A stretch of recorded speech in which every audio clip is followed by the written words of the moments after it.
Welcome to Audible Interlude, a G.I. Joe podcast. I'm your host, Dave West, codename Phantom Troublemaker. And I am your co-host, Noel Wood, codename Crapshoot. And I'm your Cobra intern that's going to burn it all to the ground because I missed Joe Fest. Codename Legion Cub.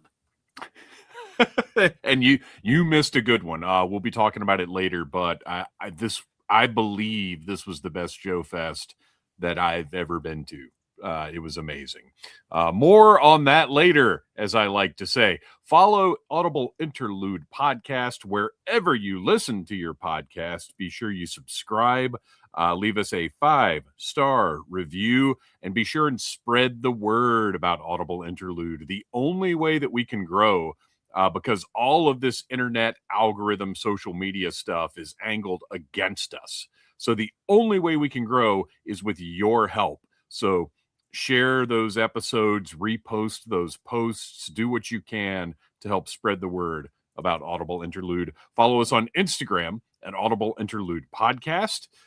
We don't like it, but what else have we got? We're all Needless Things is on Blue Sky, so you can check that out too. I try and keep that as updated as everything else. But Audible Interlude Podcast on Instagram. Go there right now and get yourself some Audible Interlude merchandise. Go to the pinned stories that will take us to our TeePublic store, and you can get yourself some merchandise. And this weekend, I gave away the very first Audible Interlude Got That Swag pins to people who were wearing Audible Interlude merch. More on that later as well. We've got a lot to cover tonight. I will tell you right now, this show is very likely to go over the 2-hour mark. This will not be a quickie like a couple that we've had during Yojo June, because we have to recap Yojo June and talk about the last live stream. We have to talk about Joe Fest, and we've just got so much to cover tonight. It's going to be an awesome episode, so hang in there with us. So yeah, Audible Interlude Podcast on Instagram is a great way to keep up, but the best way to keep up is the Audible Army Facebook group. If you're here with us live, the first comment is a link to join the group. So if you'd like to do it, get on in there and do so. We have great conversations about G.I. Joe. We get updates on sales, on pre-orders, on all the other information. There have actually been quite a few times where somebody in the group has posted a pre-order link or a sale link or whatever. And I know that's how I got the Night Creeper. And I know it's helped out a lot of other people as well. So join the army, join the Facebook group.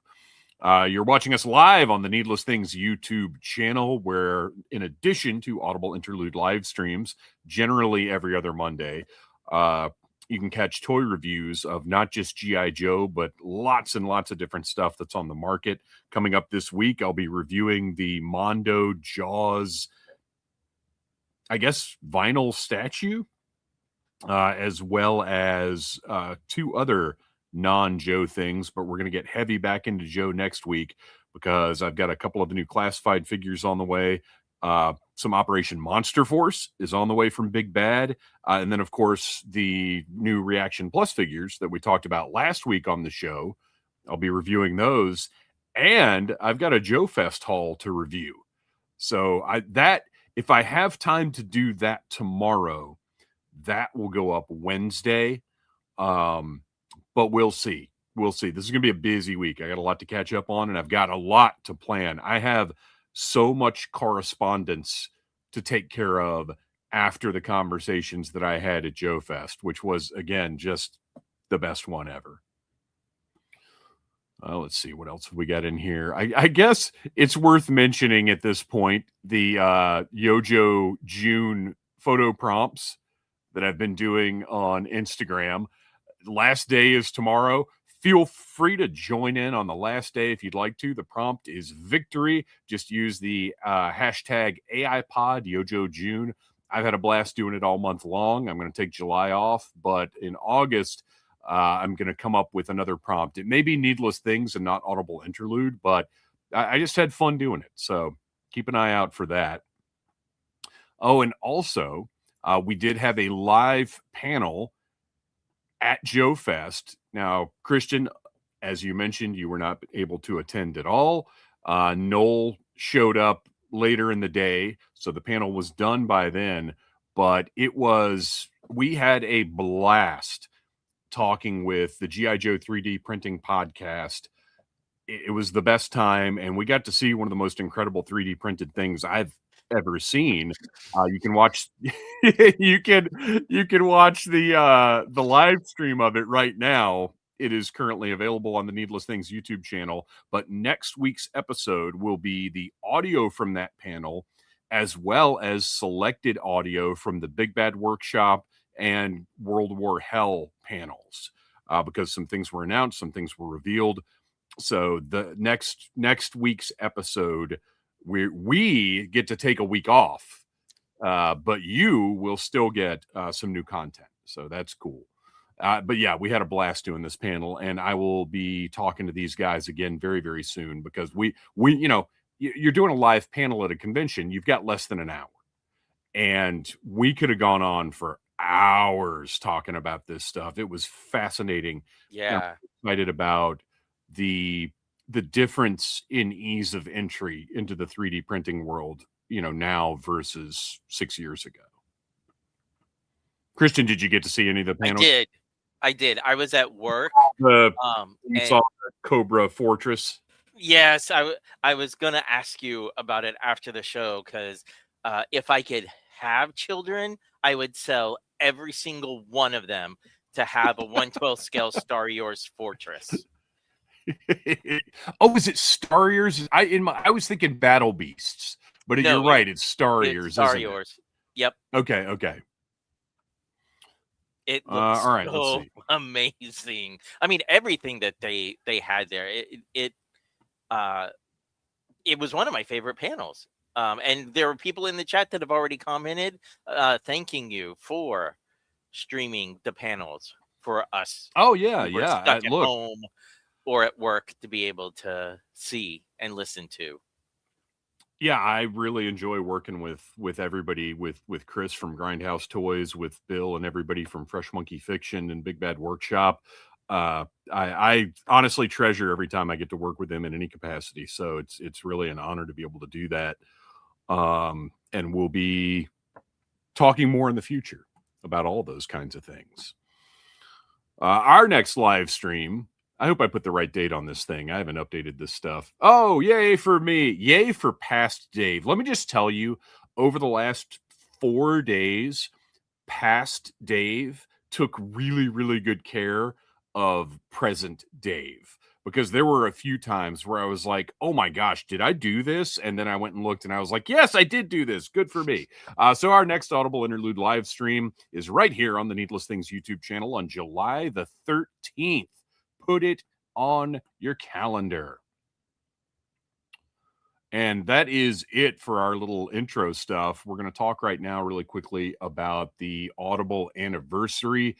And I'll tell you, this segment is going to be truncated because we've got so much news to cover. And really, this today, June the 29th, marks 6 years of Audible Interlude. We released our Mission Zero on this day in 2020, and it has been an absolutely fantastic ride, but all good things have to come to an end. I'm just kidding. I'm sorry. Oh man, you stole mine. Because I was totally going to start it off with Dave and Noel don't even know this, but I am announcing my retirement. No, I just it's been fantastic, and it's the community is the best part of it, and the people we've gotten to know. But I also have to say, expanding my own personal knowledge of all things G.I. Joe has been a heck of a ride. We've talked many, many times about gaining the appreciation for 1988 through 1994, and outside of that. And it really has been just a wonderful experience meeting all of you, getting your perspectives on G.I. Joe. It's been amazing. And I will say this one thing. So last week, at the end of the episode, we got a sound off that was, some people would call politically charged. I call it human rights discussion. And we got a comment on the video from somebody who didn't appreciate us talking about that. And I mean, you know how we feel. We're going to talk about what we're going to talk about when it comes up. That will never be the focus of the show. But when it comes up, we're going to be honest about it. We're not going to pretend to be something we aren't for the sake of other people's comfort. But I will say this. I had a little discussion in the comments, and it was very civil and very reasoned. And I appreciate that. And I'm glad that's the kind of folks that are hanging out with us. So thank you for that. Thank you for civility over a difference in perspective. Kristian, I'm sorry I spoiled your bit, but what did you have to say about 6 years? Well, so it boggles my mind because on one hand, it doesn't feel like it's been that long. No. But on the other, I was thinking about how I don't know if it was the year, the Dragon Con previous to us starting, where I think that was like the first time you introduced me to Noel, and you were like, "Oh, sometime we all got to talk G.I. Joe," and it's like, yeah, and who knew that little well drunk moment would fuel something so amazing like this. And I also wanted to look at what was going on in the world at that time, right? Like what was feeding us, because remember, Classified hadn't even been announced yet, and we were smack dab in the pandemic. Yeah. When all this started, and it doesn't feel like it. So I am eternally grateful to this podcast and everybody that I've met through it, reigniting my love for other parts of Joe outside of, and even getting me back into the O-rings. But the things that we've learned outside of just, Sunbow, like that sort of stuff is just, I love every second of it. And shout out to the Audible Army. You guys, Dave and Noel are great, but you guys keep me coming back every week. Well, and it's funny you mentioned that conversation that we had, pre-pandemic, whenever that was, because I mean, you guys certainly know this by now. Anybody that knows me knows this. If I say, "Hey, we should," whatever, I'm recruiting you. You may not realize it at the time, but that's what's happening. See, I'm just impressed that you remember these things, because I say things like that, and then the next thing I know, I'm like, what did I say last night? Yep. Noel, you got any year 6 thoughts? Well, yeah, I mean, we've obviously known each other for like 30 years, and we've had plenty of discussion of G.I. Joe between us all these years. So when you asked me like, "Hey, you want to do this special episode of Needless Things and talk about G.I. Joe?" I was like, "Yeah."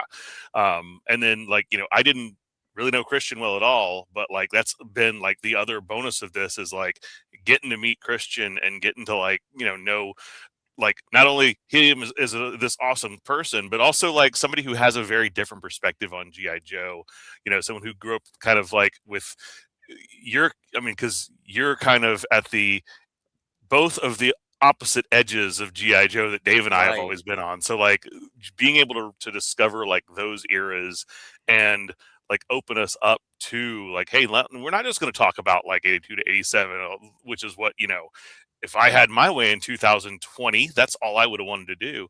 And then, just going from, this was at one time a monthly effort for us to just catch up on G.I. Joe news, which was pretty sparing at the time. There were these rumors that there was this new 6-inch line coming out and this new video game that was coming out. And, they're talking about this Snake Eyes movie and all this stuff. And so all this was, we hear a little bit every week. And it's well, this news is happening so frequently, we might have to do this twice a month. Oh, yeah. Well, the plan, I mean, when we started, there really wasn't news. Our plan had just been to do retrospective stuff. Mm-hmm. Yeah. And then, like you said, Operation Blackout. That started after the first episode. Yep. So like that just, and then live streaming. Of course, the first one we did was the Hiss Tank countdown, and we just had so much fun with that, and that opened up this whole new world of, hey, we have this really great group of listeners who are like being interactive, and like we're developing this repartee with them, and also like there's these inside jokes that are kind of being created, and it's just this whole like this whole kind of Audible Interlude universe that we're creating here as well. So like just, and now I can't imagine this show without having that live stream element, at least, for half the episodes. Like that's really what, like, I look forward to doing the live streams way more than I look forward to just the recorded episodes.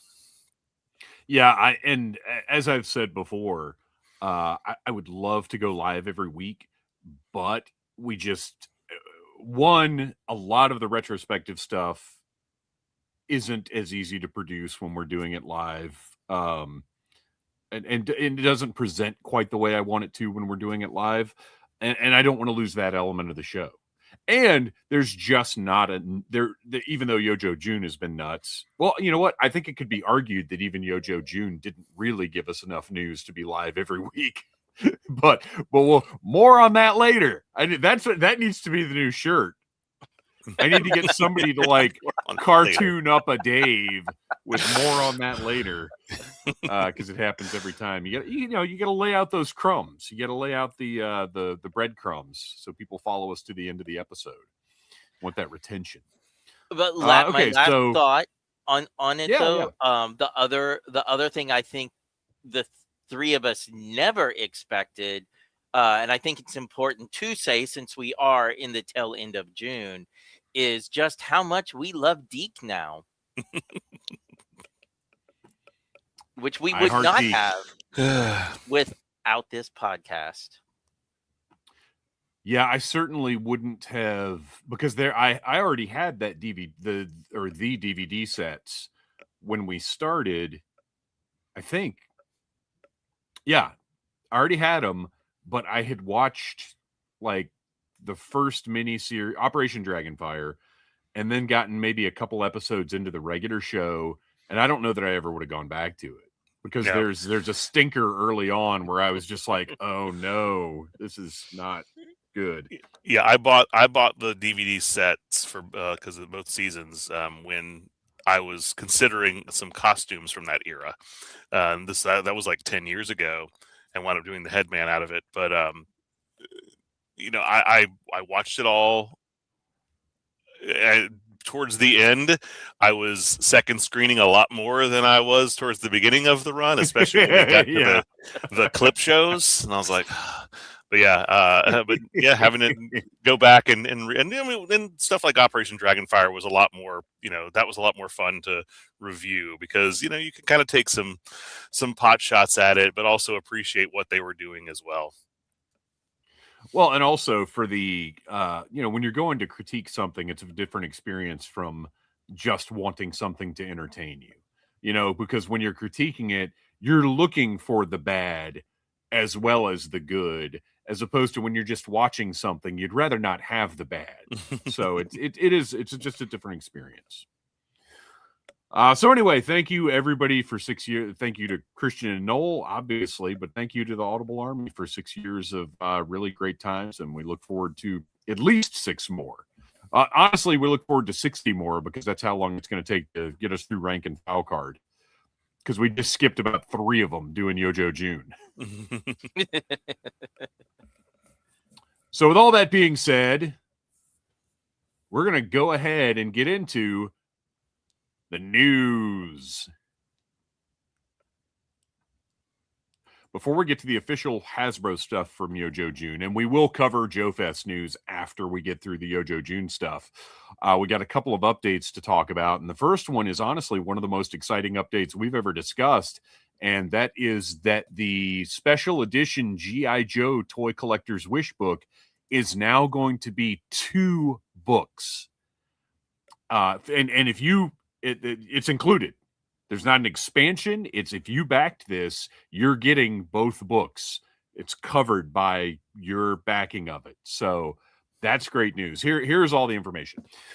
He's excited to announce that all principal photography is finished and the project is completely laid out. He's now in the final stages of development and pre-press preparation, working through final refinements, reviews, proofing, and production-ready filed preparation. Say that 5 times fast. Over the course of this project, more than 100,000 photographs were taken, with approximately 10,000 images edited for inclusion across both books. That's right, he said both books.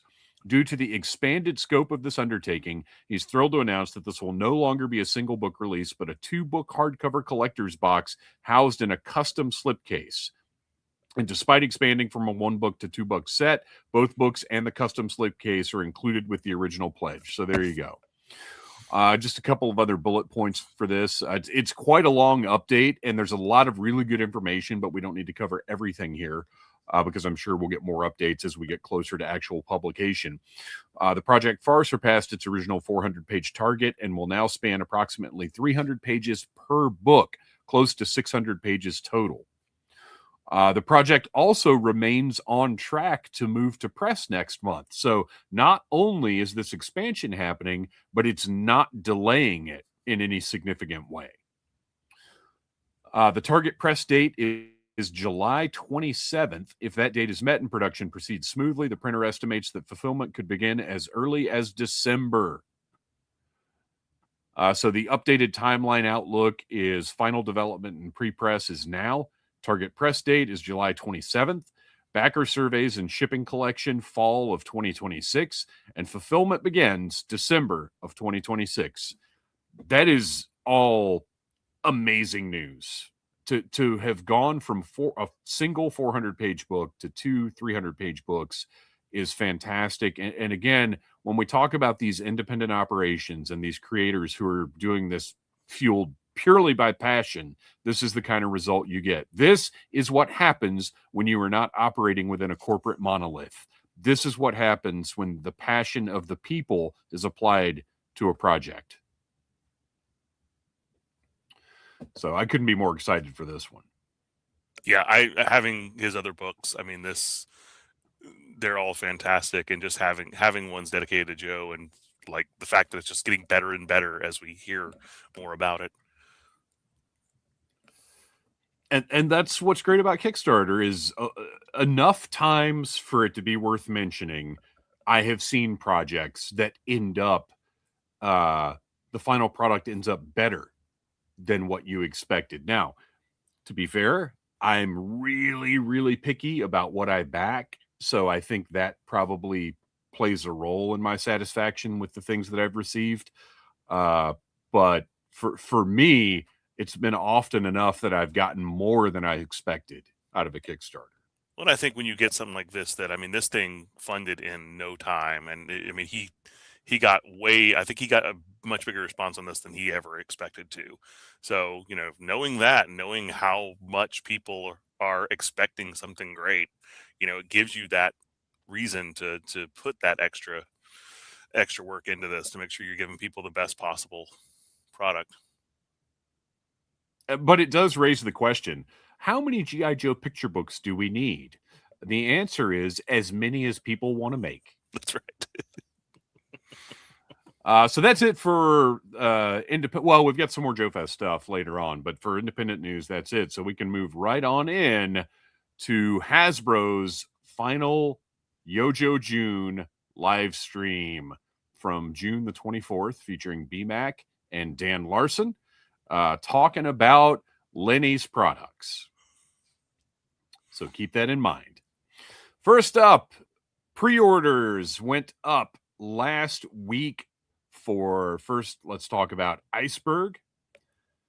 And I say, Noel, we talked about the color of his vest or whatever, and it's still not quite as green as I'd like it to be, but I think it looks a little better than it did in the render. Yeah. I mean, it's night and day. Yeah. Because it just looked like it was gray in the original render. All right, well, and I said not as green as I'd like it to be, but it's like that bluey green color, sort of. Yeah. He looks great. I like the fur on top of his boots. Somehow I didn't notice that in the render. I did not. I honestly didn't even notice it in the pictures until you just said it. Well, he's dressed appropriately. He's blending into that Yeah. Arctic background. So yeah, he was a pre-order for me.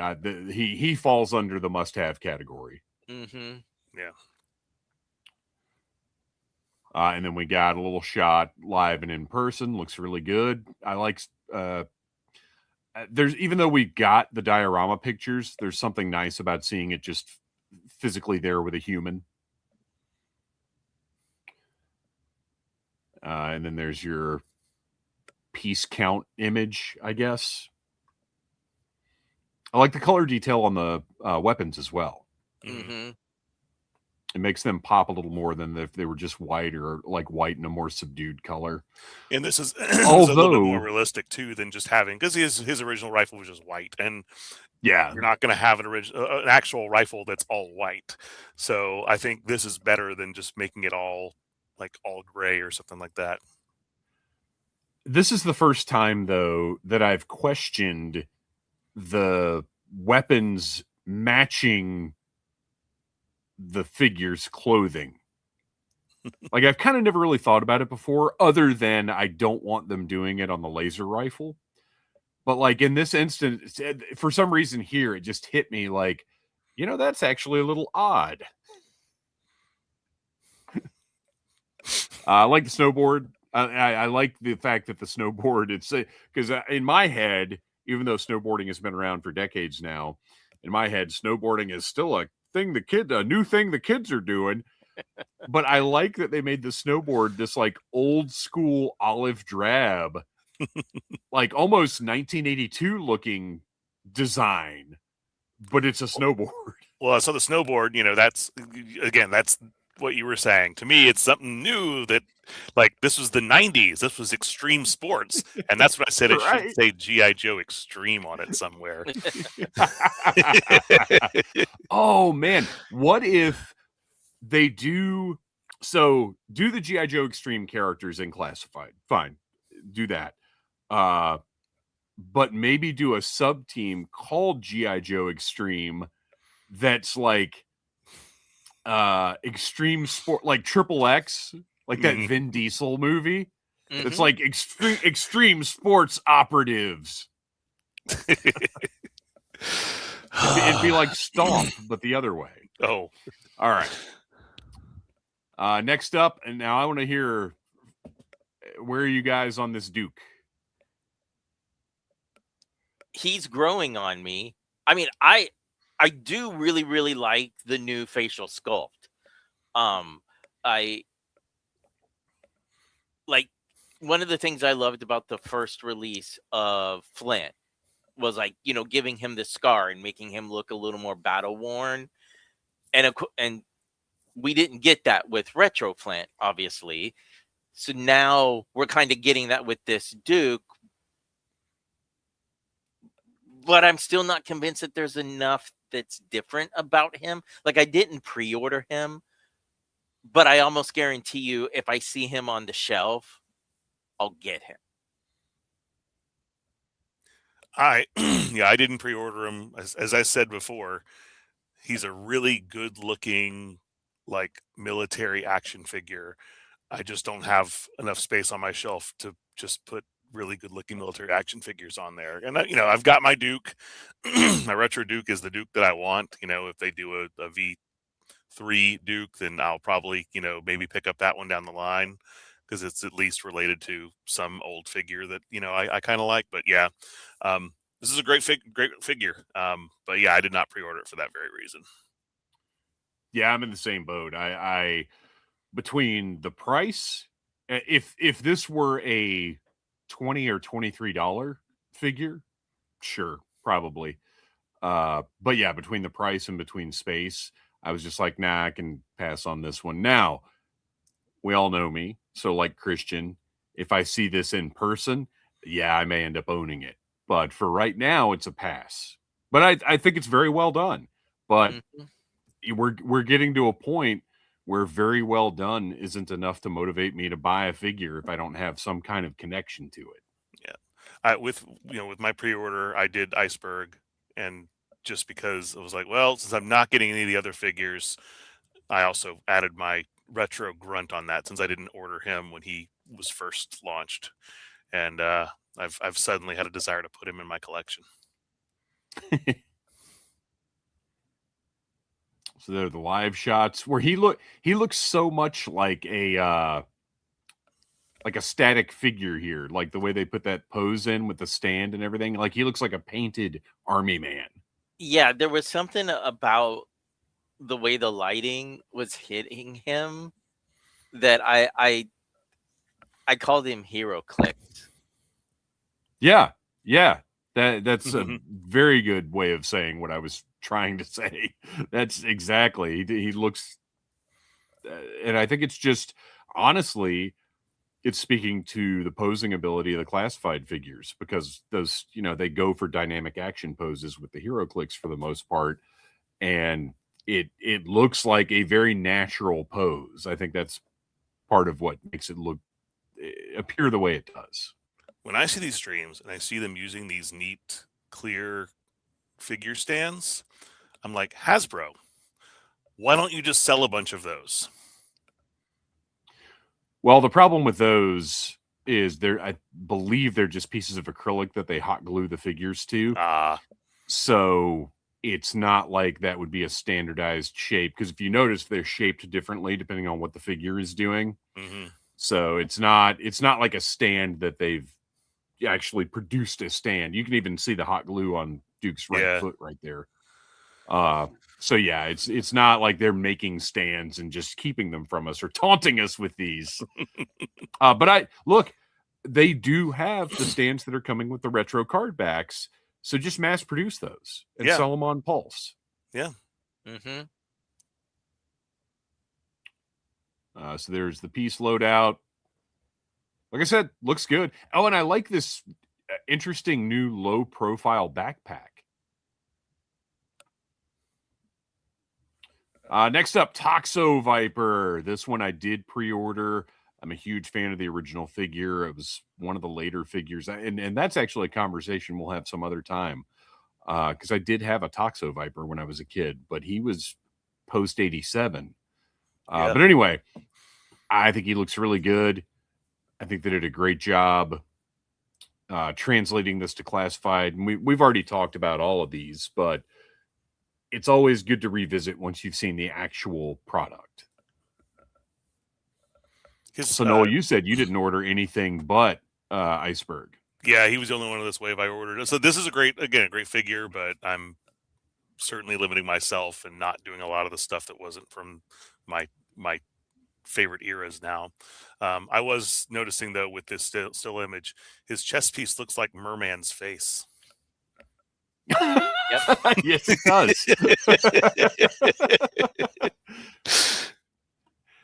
Everybody's getting in on the Masters of the Universe. I mean, it's fitting because Overkill got that cool sort of snake motif, and Toxo Vipers get derpy face. I really appreciate the toxic gas effects coming out of those exhaust pipes in the top of the backpack. What's emitting from his weapon, it's a little short, but also it is like a gas. So it doesn't need to, like, your imagination would fill the room. You know what I mean? It doesn't need to be long because it's not like a flame or something. It's a gas. So I kind of logicked myself on that one.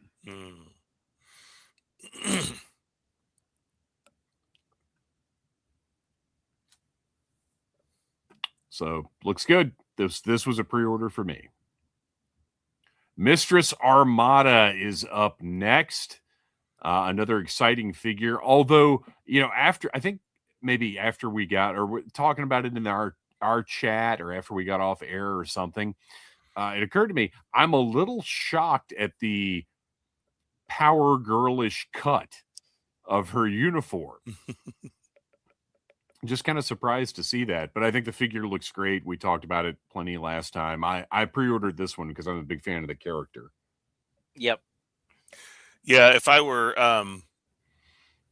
if I were collecting the Iron Grenadier stuff, I would, but I didn't even get the Destro into the spoiler. So I figure I feel like without a Destro, I don't have a place for a full Iron Grenadiers army. But yeah, she looks great. Like, this is one that I almost bought out of just what a good looking figure to have on my shelf. But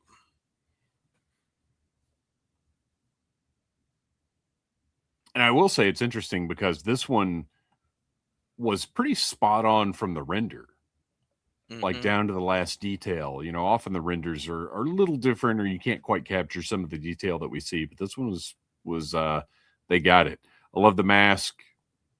Love the money fan that comes with her. Just very cool. And then also that same day. Now I know since we've gotten file cards for all of these, I did not have time to load them in.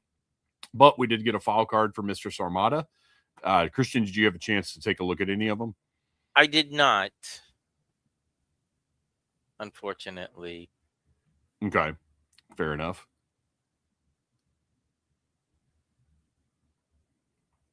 And then Synapse. Wait, you know what? I've totally forgotten the lore to go with some of these. Hang on, we gotta reverse back a little bit. So Iceberg, a comment I wrote down is that BMAC referred to the iconic G.I. Joe blue, which I'm not quite sure what that was referencing.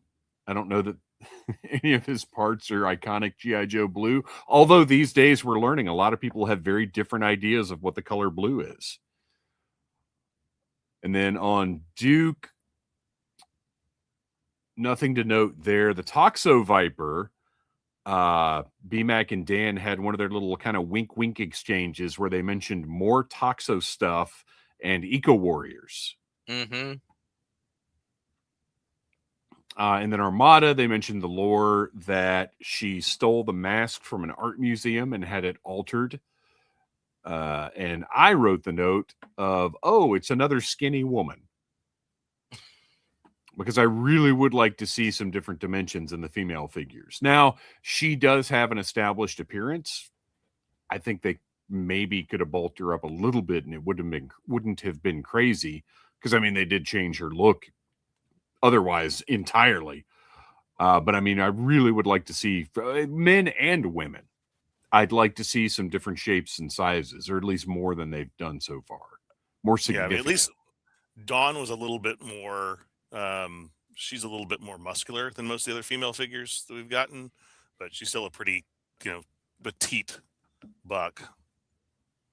Oh, speaking of, did you get yours? Yeah, I got mine last week. Oh, really? Where'd you order from? Noted yet. Pulse. Oh, let me see if I can find her. She's in my pile of unopened figures that I will get to eventually. As I mentioned, I canceled all my Pulse orders, so I'm just waiting on Big Bad. Cool. Well, mine should be here next week, and a review will be coming on the Needless Things YouTube channel shortly after that. And I'm going to amend that because I'm looking at her now, and she's not as muscular as I remember her looking. So yeah, I take that back. She's also kind of a smallish figure. You've left her in the box too long. Her muscles have started to atrophy. Yeah, she's atrophying a little bit.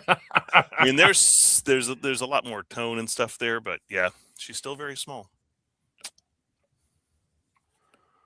So Synapse, which I had a little conversation with. I finally, big news for me, finally got to have two pretty significant conversations with Lenny at Joe Fest.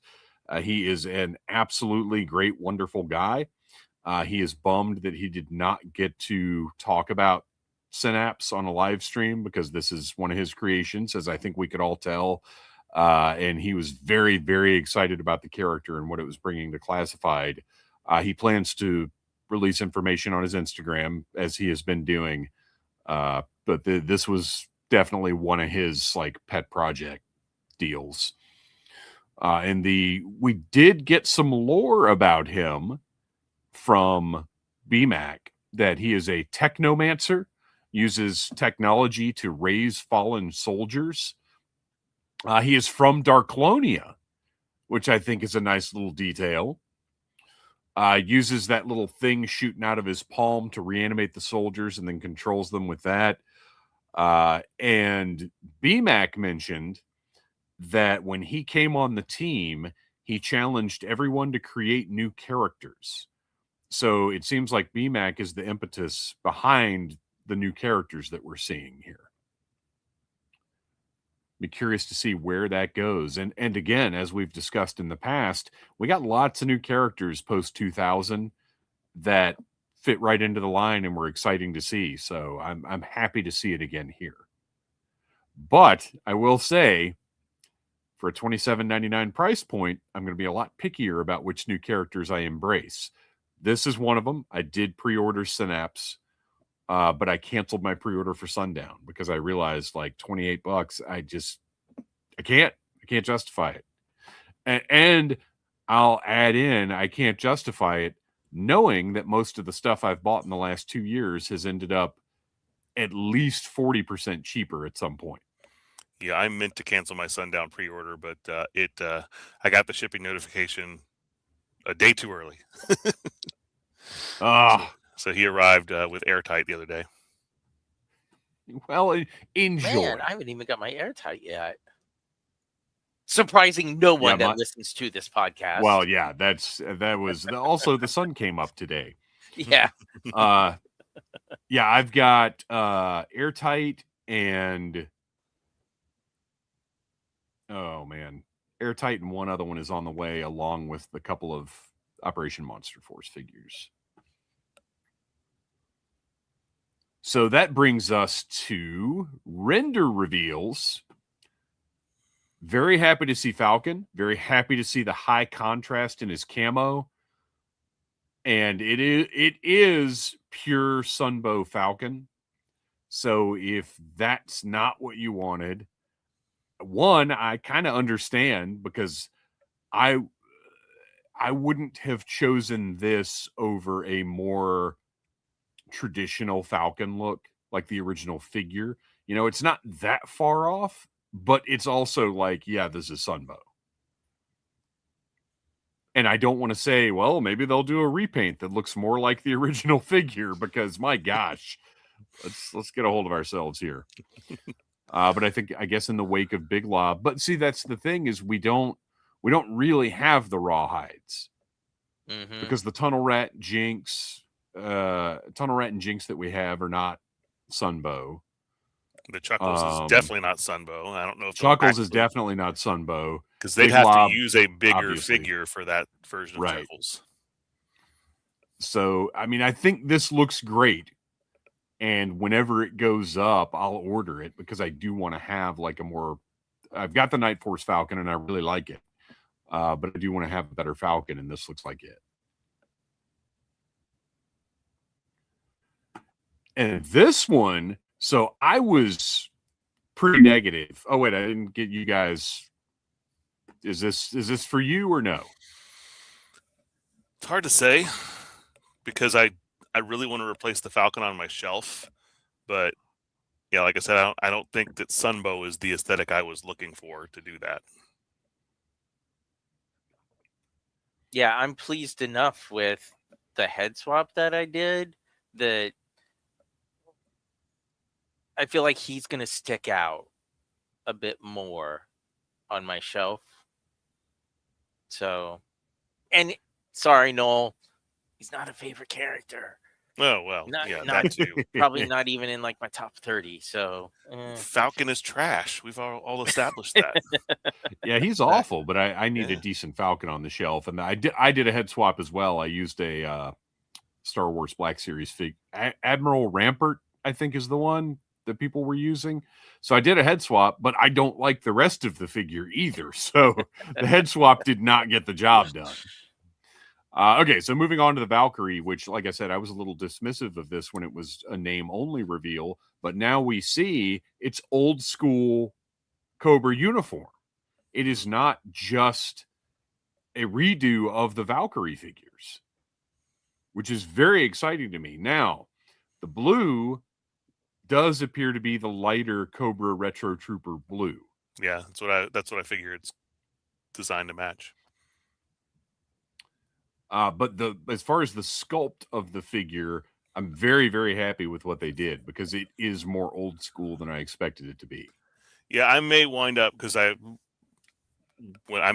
currently have all my classified stuff in boxes because I'm in the process of redoing all the shelves in here. But like, my plan was to do retro troopers with like my retro commander, and then the original classified troopers along with, like, my original my original Cobra Commander figure, and just kind of have this sectioned off and not try to like put them all together.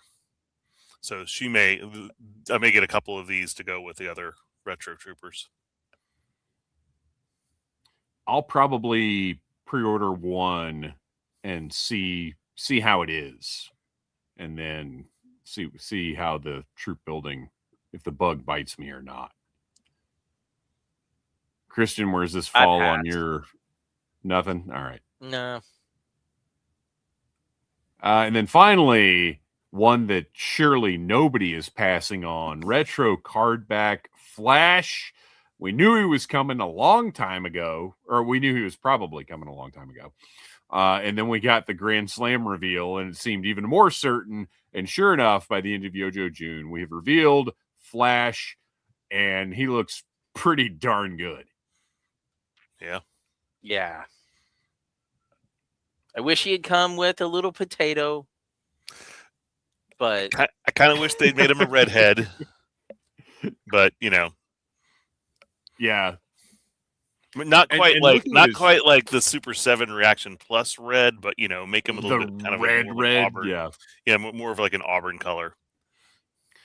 And looking at this portrait right here, now granted, we don't really have a close-up look yet, but he's looking almost a little Charlie Sheeny to me.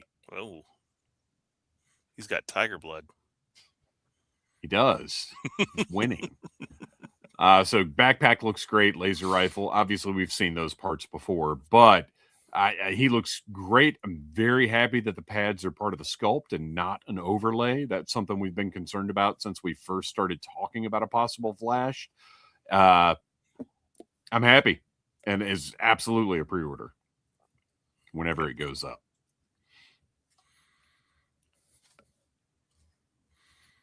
Yeah, oh wait, we do have. Oh, go ahead. That's why with getting the retro grunt, because we have the retro Flash coming, we have the retro Zap, and so like those will look good together as part of my 013 team, and maybe they'll get around to doing all the rest of them. We'll see. Anything going on in the comments, Kristian? We haven't been. Yeah. So starting right off with Flash, because as we have talked about almost all of Yojo June, everyone's concept of color. Starfighter wants to know: shouldn't the pads be orange and not red? Am I crazy? I think that we don't talk about orange and red here on Audible Interlude. Right. That's one topic we're not going to discuss anymore. Well, I don't know. What do you think, Kristian? I think that they just made his padding out of the same material that the Avalanche Rescue Trooper made his parka. So we won't know until we have them in hand. Is there a contingent that thinks Flash's pads are orange? Well, I think they're not like coloring crown orange, but they're like red orange. They're not like pure red. But when I look at this, I think we have differing perceptions of orange and red. Because to my eyes, the original Flash is red. Like no hint of orange whatsoever, just red. Oh. And same thing with the Avalanche Trooper. I'm perceiving just red in all of these. Noel, what do you see? I mean, I've always said it was red, but it is more of like it's on the orange side of the spectrum versus the purple side of the spectrum. So yeah. Interesting. I see it smack in the middle. It also probably doesn't help that in this render, because this is from years of running a picture framing shop. The colors that are on that border are going to accentuate what you see in the middle. So you're probably seeing, because there is orange in that explosion, that is bringing out the orange to your eyes. Do you think the red in the explosion might be bringing out the red? Well, there's already, if it's already red, you're seeing the lighter colors that are pulling out the other into that spectrum. Our eyes are very strange. Well, and we all perceive color spectrums differently. Mm-hmm. Like that is a fact. Yeah. Yes. But yeah, that's the trick of matting your pictures with certain colors to accentuate ones in the picture. And you talk about remembering things. I too worked in framing for a few years, and I don't remember any of that stuff. We do have one more render to take a look at here, and that is the Tomb Raider G.I. Joe collaboration, which is interesting, knowing that the Action Man is not G.I. Joe branded. However, the Tomb Raider is, to the extent that she has the G.I. Joe logo on her web gear. So I think this figure looks incredible. I did not expect it to look... I figured they'd put more clothes on her, like the long pants look, because Lara Croft has looked like that in the games. Although, I think it might have been Ryan, pal Ryan Cadaver, that mentioned it. Apparently, this is what she looks like in the new game that's coming out. So that's probably why it is the more traditional look. But all those overlay pieces, I mean, as we all know, can be removed, and you can get as traditional a look as you want. This is great. And even though there is some weapons reuse, particularly the reuse of the thing that came with Hit and Run, that I remember somebody identified it for us at one point. I can't remember what it was, but she doesn't have the bag that he has. You guys see what I'm talking about? That little handle thing? Yeah, I didn't get Hit and Run, so I totally don't remember what that thing was supposed to be. So, well, it came with the original figure, but its purpose was to wind the string back up after you'd pulled it out of his bag. The classified figure doesn't have that feature, but it came with that thing. And somebody explained at one point that it's something used for mountain climbing, or I don't know. Anyway, figure looks great. This is a pre-order for me, and I expect it to be $42.99, just like Action Man was. But with what I see here, and the fact that I have always wanted a good Lara Croft figure, that I'll pay the price for this one. Where's you guys' Tomb Raider fandom? I did not pre-order her. Well, I don't. She doesn't go up until July. Oh, she hasn't gone up yet. Well, okay. Let past Kristian then speak for future Legion Cub. I am not pre-ordering her. She looks. I think she looks great. I mean, she does. She looks like she stepped right out of the game, at least to me. She has had some bad action figures over her history. That original Capcom figure with didn't it have soft goods holsters? Oh, I don't remember. I just remember it having that not Capcom figure. Look. Toy Biz, I think. Because I was working at Sci-Fi World when those first came out, and I mean they sold, but man, were they bad. She's got soft goods shorts. Hang on, let me see if I can share this, because this is hilarious.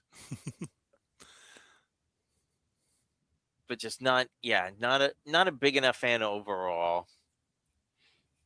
If they were to announce something else like Adventure Team-esque, it might lean me more towards getting her, but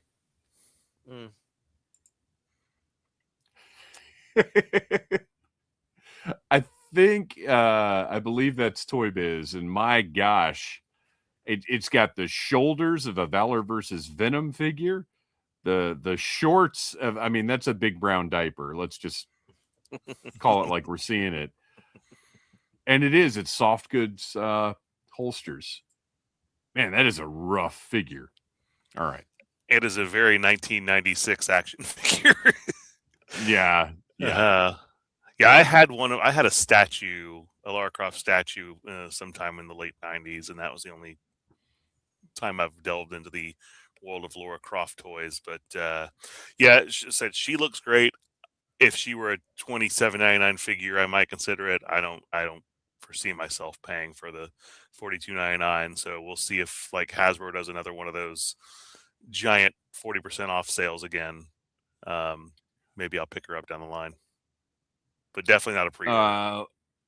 Kristian, throw up Kevin Riddle's. I wanted to so badly. Kevin Riddle wants to know who's getting the Ryu shorts. I mean, obviously it'll be G.I. Joe versus Cobra Alpine. Oh, see, I was thinking it was keeping the desert alive Cobra Commander.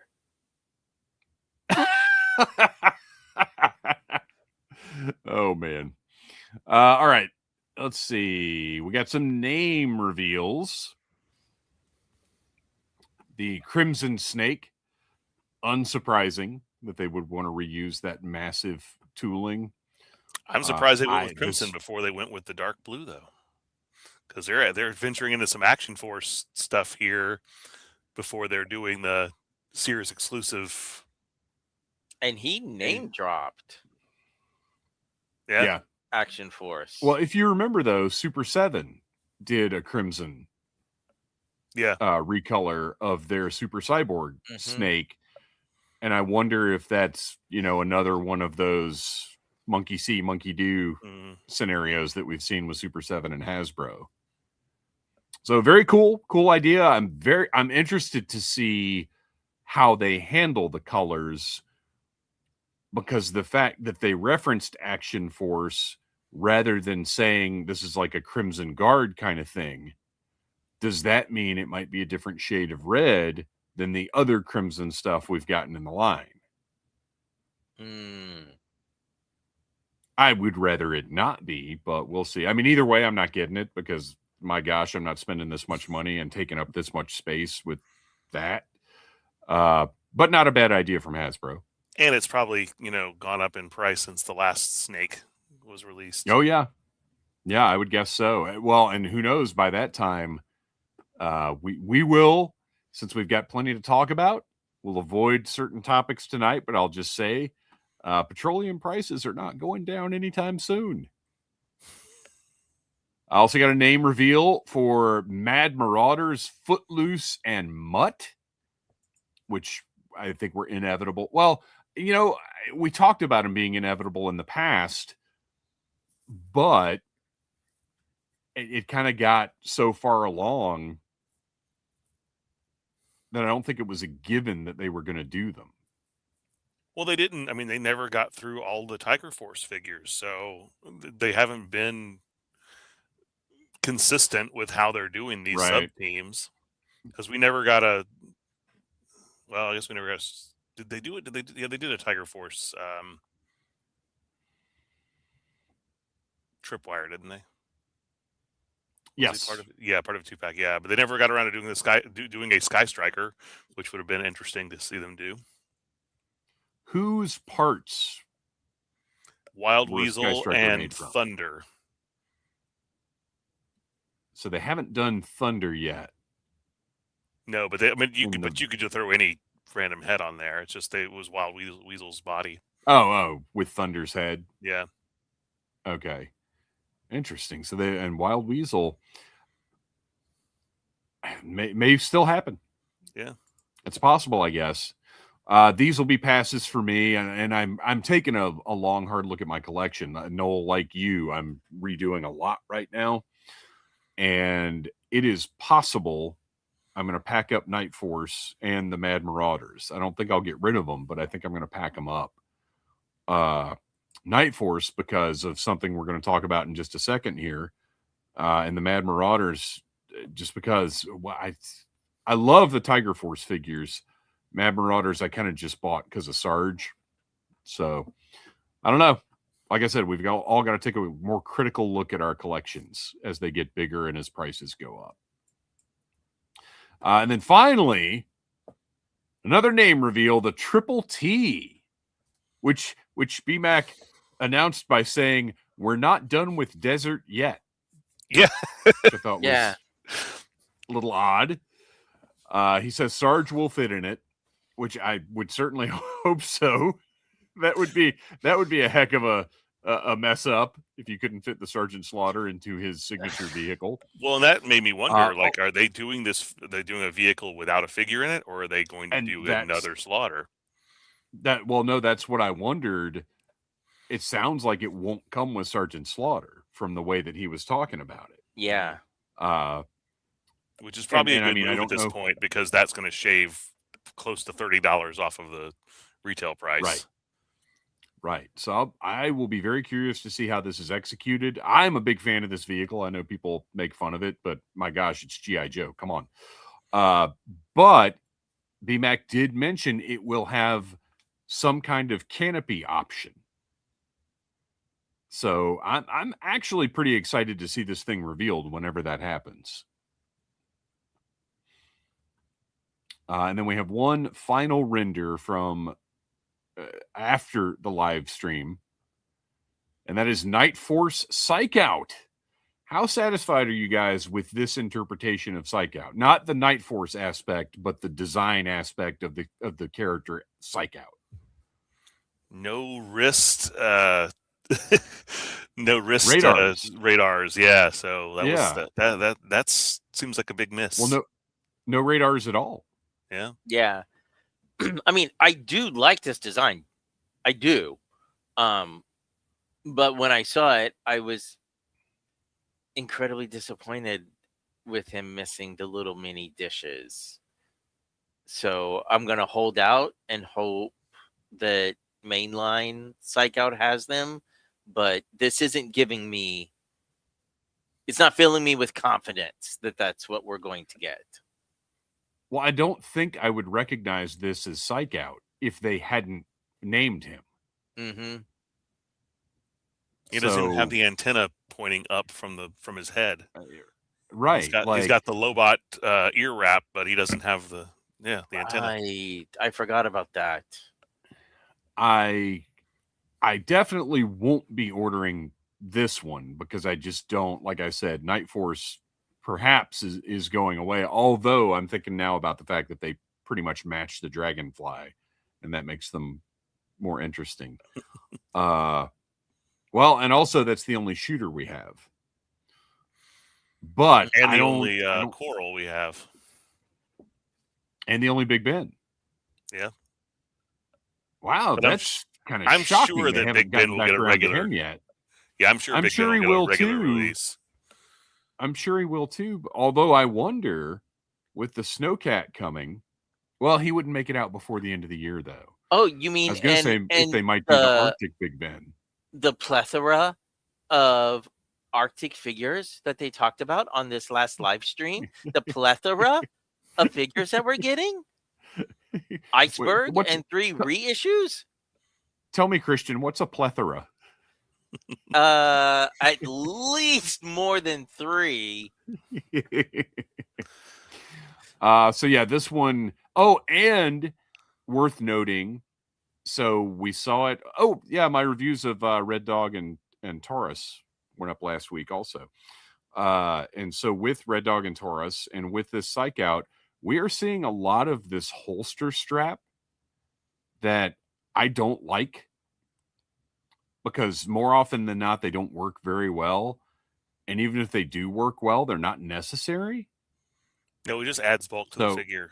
That's why, I mean, that's one of the things that I hated about the modern style 4-inch figures was that web gear and those holsters they were so bulky, and they just made it, they took the realism out of it to me.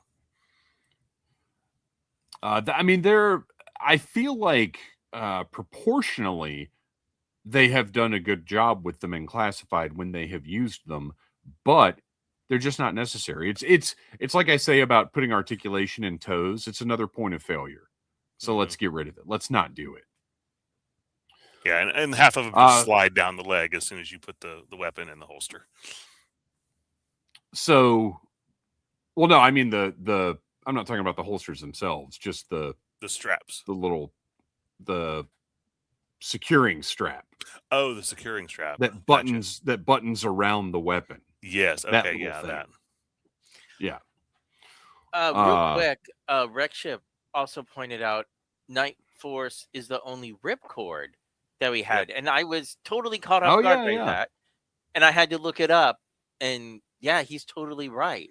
Yeah, we're getting a retro Crazy Legs before we get a retro ripcord. Yeah, what is up with that? And that is kind of shocking. Well, you know what though, I could almost see the logic behind that being, okay, there will be some people who want a retro ripcord and maybe wouldn't necessarily buy a Crazy Legs, but if we do Crazy Legs first, they'll be like, well, I need the helicopter assault guy. I guess I'll just buy Crazy Legs. Who knows? So that is it for Yojo June. That Night Force Psych Out was the final reveal. I believe he's supposed to go up for, he's a Walmart exclusive, which is another reason to not like him. And I believe he's going up at the end of July for pre-order. So let's do a quick recap. Everybody get your pens and pencils out and be ready to take some notes because I am going to move through this. During Yojo June, general announcement that a new lead designer will be announced at the San Diego Comic-Con panel. As far as pre-orders, we got Deep Six, Cobra Commander with the Throne, Snake Eyes and Varmint with the Stealth Flight Pod, Ninja Force Scarlet and Chabang, Grand Slam and Hal, Action Man, Clutch and Vamp Mark II, Dusty and Sandstorm, Legacy Avalanche Response, Synapse, Rugged Duke, Toxo Viper, Mistress Armada, and Iceberg. For render reveals, we got Lara Croft. Now, obviously, we got a lot of render reveals, but these are the ones that we have not seen any kind of final product for. Lara Croft, Retro Cardback Falcon, Valkyrie, and Flash, and Night Force Psych Out.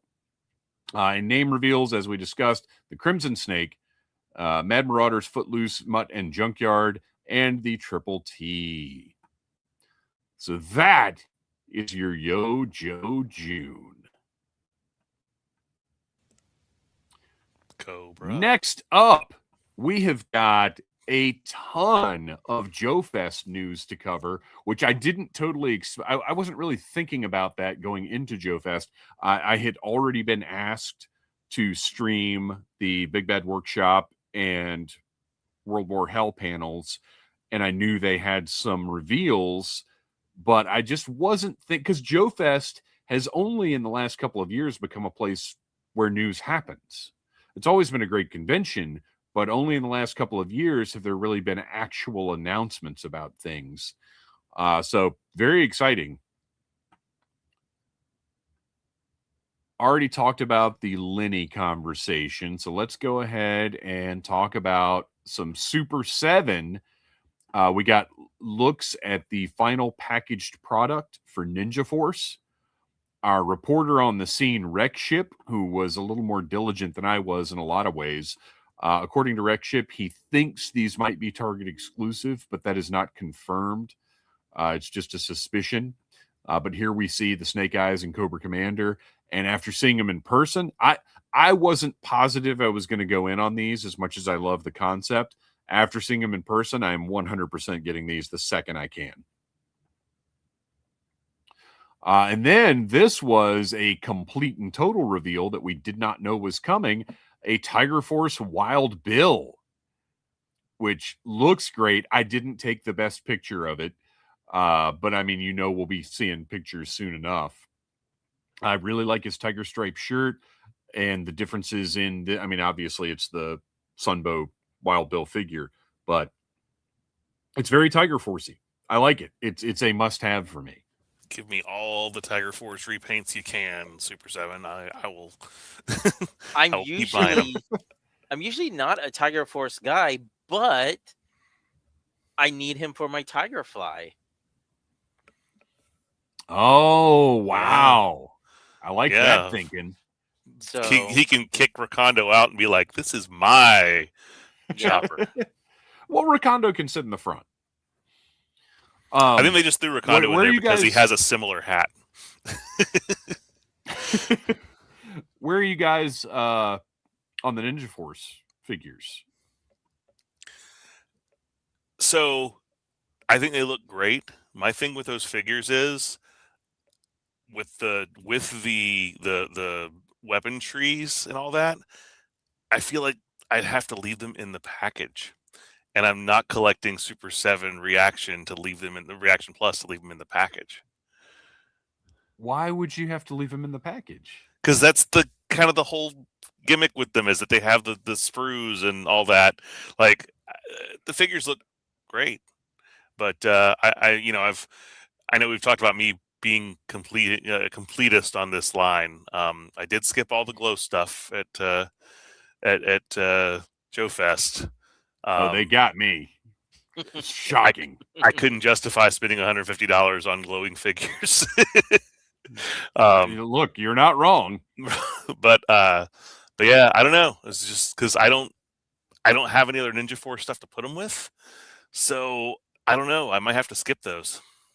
But see, that's where my mentality comes in, is like, this is a separate collection. There is no other stuff to put these with except G.I. Joe Reaction Plus. It's its own thing. So like something like that is okay, cool. Here's a new part of this universe. It's exciting. And I'll get those sprues out and snip everything right out of them. I am here to play with some Reaction Plus. I think the design so on these them were is exciting to great. see. Super excited for everybody that wants them. Just Ninja's not my thing. Yeah, you are. Yeah, that's fair. And I was never a big Ninja guy either. Not quite to the extent that Kristian is anti-Ninja, but it was never my favorite part of Joe. Also got to talk with Brian Flynn a bit. He's awesome as always. Just the nicest guy. I went a little too fast, but what you're looking at right now is from the Grindhouse Toys World War Hell panel. He had 3 reveals at the end of the panel. He did kind of a recap of the core concepts of World War Hell, talked about the characters a lot. This is a ghost covered in blood. That is a translucent figure.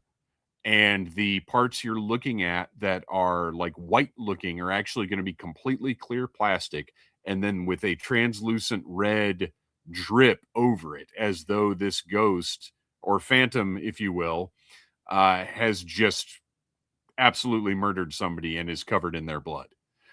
It's a great repaint. I absolutely love this concept. Chris has not named this character yet. I would suggest Phantom Hunter, but whatever. And you can see all the accessories, same deco, all translucent with that blood spatter on them. This is a must-have. I'm very excited for this. And Chris will be back on the show at some point in the near future to give more details about all of this. But this is awesome. I think it's a great addition to World War Hell. And then big news. If you recall, I broke my I'm not collecting modern style anymore rules for Grindhouse Toys Dread Trooper and wanted more, but they sold out. Well, the good news is it's now in the form factor that I prefer. There will be an O-ring style. Oh, and by the way, that for listeners, that last figure I was talking about is part of the World War Hell line, which is all O-ring style. So what we're looking at here is an O-ring Dread Trooper with more accessories than seems reasonable. But the point of the original figure was that it was a troop builder, that you would buy an army of them and swap the heads out and have all kinds of different looks and accessories and whatever else. Customization was one of the key points of the original Dread Trooper. So very excited for this. And this one, again, is just an instant day one order for me. What do you guys think of this guy? I love it. I have the modern era 25th anniversary style original one they put out, and it's such a fun figure. But what pushed it over the edge for me on this is they figured out a better way to be able to do swappable hands on an O-ring figure. Yes. Yeah, well, and that's what's exciting. I mean, if you watch my reviews of the Legends of the Hidden Force stuff, those also have the removable hands that you can plug weapons into and stuff. So I really like seeing these kind of parts on these figures that don't spoil the aesthetic, and they don't feel like cheating the form factor. This feels like a natural evolution. Like this feel now maybe not necessarily removable, but swivel wrists feels like something that could have ended up in Joe if it had continued on past 94. You know, in the same way they did the swivel arms and the ball jointed neck. Like it just seems like something that would have happened. And then final reveal from the Grindhouse Toys panel, an O-ring version of one of my favorite action figures of all time, the Necromancer. The modern version of this figure is incredible. It's one of the best figures I've ever bought in my life. So to see this in an O-ring style is very exciting.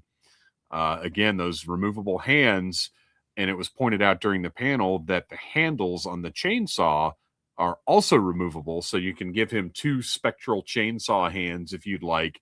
All of his weapons function kind of like Green Lantern effects creations. So this guy can generate anybody else's weapon in that necroplasma form. That'll have the same soft goods cape as the other version. So very exciting stuff here. I had a Skeletron. This is courtesy of Wreck Ship. What you're looking at now, these are pictures that were taken by Wreck Ship, and he actually told me about this because I didn't get back to booth like monitoring after the panels on Saturday. So Wreck Ship filled me in on this one. This is Siberia from Skeletron. This is a figure that will be going up for order before the end of the year. At least that's the plan. And we've got, basically, it looks like Skeletron got to Agent Cakes before Hasbro did. But I like the alternate helmet there. Great design. Excited to see it in person. And they also had the Skeletron figure, whatever point in production this is. It's looking awesome. You guys have any thoughts about the Skeletron stuff? I want it. I need it. I need it so badly. Yeah, they're really doing some great looking things. Yeah, she looks great. I'm not collecting this line, but like they've done some really, really cool stuff. I think that this figure right here is fantastic. Well, and all of these, you know, we will forever appreciate Classified for the standout mass market line that it is. But all of these independent toy lines are absolutely blowing Classified out of the water. They're really doing amazing stuff. And now, Fresh Monkey Fiction, Big Bad Workshop. It was wonderful. Now, I will say this. Okay, so the gentleman moderating the panel let us know at the beginning of the panel that Larry Hama was running late. And over the course of the panel, we discovered that he was not going to be there. He wasn't feeling up to, I don't believe he made any appearances at Joe Fest on Saturday, but he did show out on Sunday. And look, to be the vintage he is, and to travel to conventions and to you know, interact with people, it's a lot. So, but he enjoys doing it. But he did not make it to the actual panel. So if you see that live stream, just know it's there for the product reveals, which this is one of them. We'll talk about it in a second. But I did talk to Bill Murphy of Fresh Monkey Fiction Saturday night, and he updated me. He said that Larry was feeling a lot better, but that basically, you know, the travel, the stress, you know, gets to him, and he has to be careful and conserve his energy and his well-being. But Saturday night he was feeling a lot better, and like I said, he did make appearances on Sunday. So not only is Larry doing what he can to take care of himself, he does have a lot of people who are also looking out for him and his health and making sure he conserves his energy and his well-being. So, but the big exciting announcement, Big Bad Workshop is producing a Larry Hama action figure. This was a pre-production sample that was on display at the Fresh Monkey Fiction booth. I think it's all Big Bad Workshop now. But whatever the case, then we also got this render reveal. As you can see, you get the figure, the removable USS flag hat, as well as a USS flag shirt underneath that signature jacket. He's got a Comic-Con lanyard and badge, a cup of coffee, a Bucky O'Hare comic book, which is very exciting, a sketch of one of the characters from Fury Force. More on that in a minute. A guitar, which looks like it will probably have a strap as well, because if you notice, it's got the pegs on it for a guitar strap, and tons of hands, because obviously at this point, they've got a lot of hands to choose from. So why not throw them all in there with Larry? And then a stand. This looks fantastic. This is a must-have. Matter of fact, this is a double must-have because I want one to open and I want one to get signed.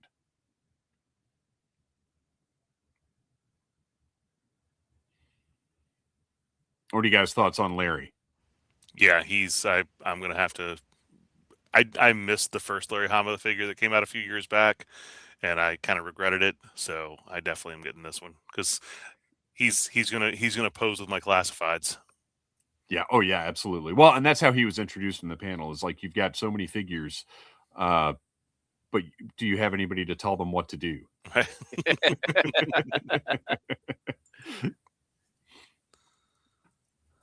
Kristian, what do you think of this guy? Oh yeah, absolutely. So that wasn't all. Coffee with Lady J and Flint when we finally get our snowcat. Yes. So my pre-con knowledge was fully expecting this figure, but I had no idea there was anything else coming. I thought this was the big announcement. This is a huge announcement, but it's not even the big announcement. Oh, by the way, it's throw up Starfighter's comment there. Will Larry play open for an old Slither? I think that's supposed to be Cold Slither. Cold Slither. We'll accept it. Old Slither is what they would be now if, you know. Yeah, right. So no, we need Radio Cult action figures, though, so he can play with them like he did at Toylanta a few years ago. Well, that's what I was getting ready to say is fun anecdote. Noel and I actually got to see Larry play guitar for several songs in a set with Radio Cult years ago. It was a really cool experience. We also got the reveal. If you recognize this sketch, this is Larry Hama's pitch sketch for Fury Force, a project he was working on that was intended to be the son of Nick Fury and a group of heroes in, I don't know the era. I mean, was it post-Vietnam? I know they were in Vietnam, but I don't know if the stories he was planning, like G.I. Joe, were supposed to be post-Vietnam. But regardless, you can see the 1981 date on there. This was a concept that Larry Hama was working on, you know, for his own entertainment. And then G.I. Joe came along and he basically put the G.I. Joe label on his Fury Force ideas. Well, the amazing news is that Big Bad Workshop is going to be producing Fury Force 1/12 scale action figures. We see here some more sketches. This is the Sergeant character. And right here, we had a pre-production sample that looks pretty darn good and has a cigarette hanging out of his mouth. Now, at this point, well, and that's the thing. That they didn't, you know, I'm not going to say we wouldn't ever get this from Hasbro, although we won't. But I'm glad that they didn't chicken out of doing. No, I don't think Hasbro would ever portray a character smoking. I'm very comfortable saying we wouldn't get this from Hasbro. But you're right, it wouldn't feel realistic to the era if there weren't at least a couple of characters with cigarettes hanging out of their mouths. This looks great. We know the quality we've been getting from Big Bad Workshop for years now. It's going to be top notch. Very excited for these. And then we also got renders of all of the characters and their mini accessories. I mean, this is Top Kick, First Sergeant, is a must have. As I've said about Operation Monster Force, like if for some reason I can only collect one thing, that's the thing I'm going to stick with. And I'm now going to expand that umbrella to be, well, things Big Bad Workshop does.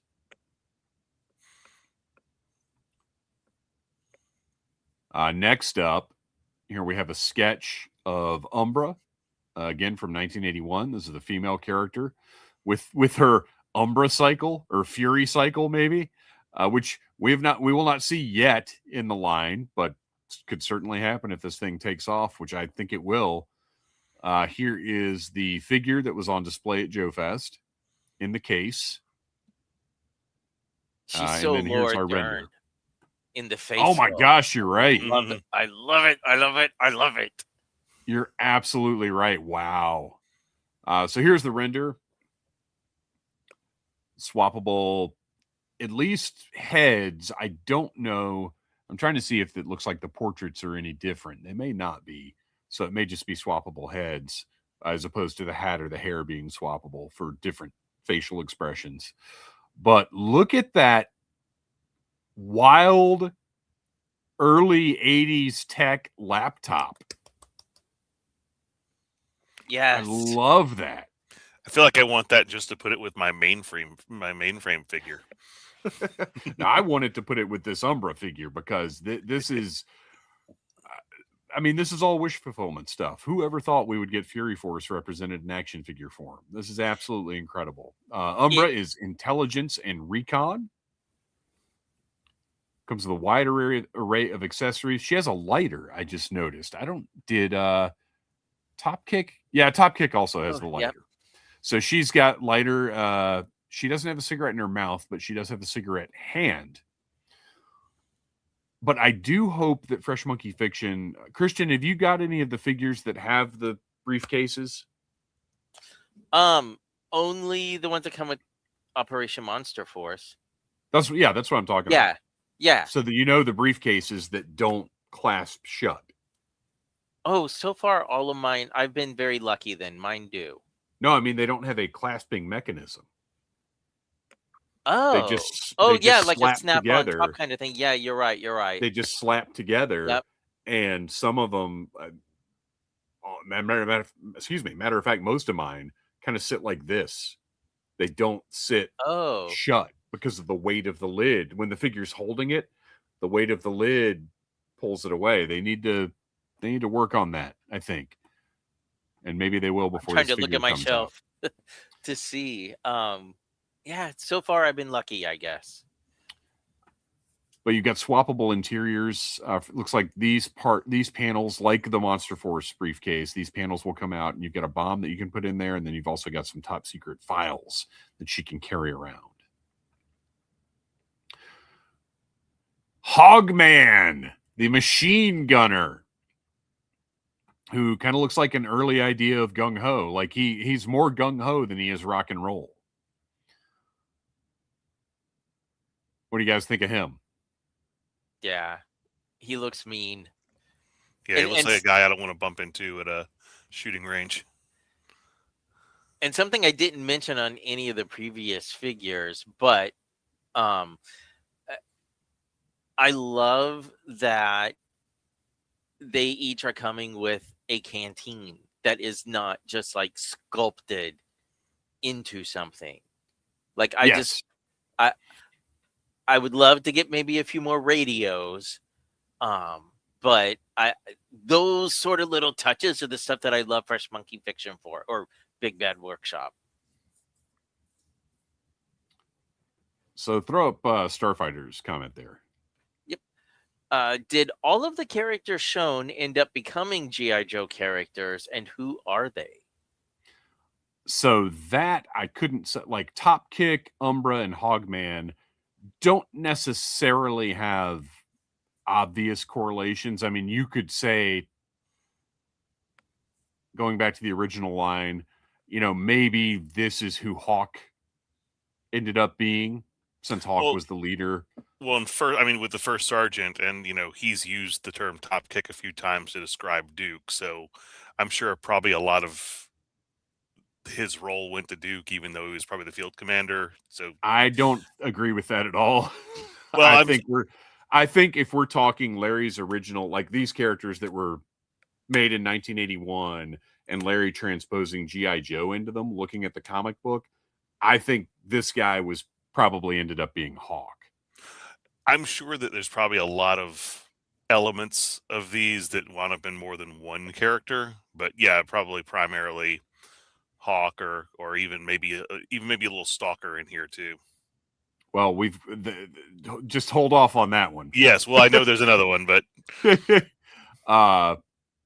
and then this one, I mean, Scarlet seems clearly intelligence and recon, because I think we're visually, I don't necessarily think the elements are there, although there are 3 specific ones that, 2 that seem to borrow some visual elements. I think we're talking more about team purpose and character than we are necessarily about visuals. Yeah, visuals weren't. I mean, he wasn't the one who was designing the Joe characters to begin with, right?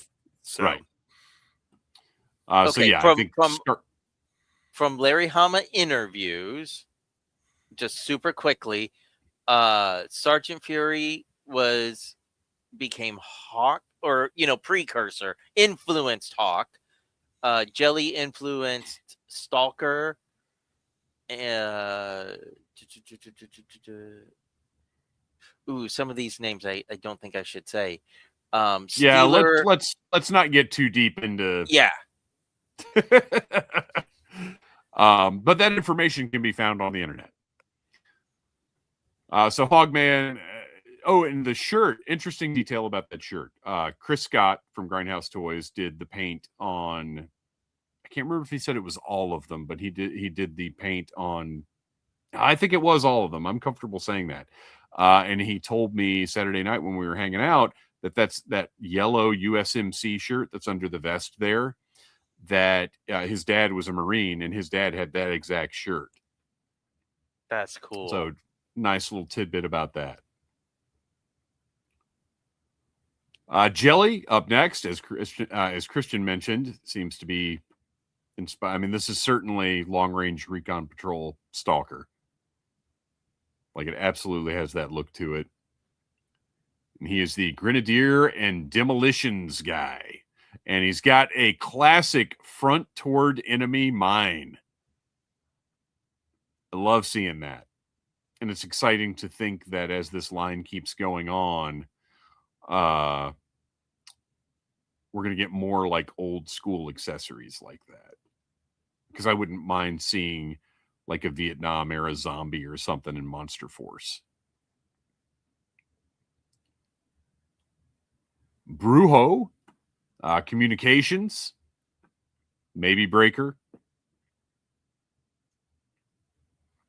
But I like how much they haven't completely OG-13'd them.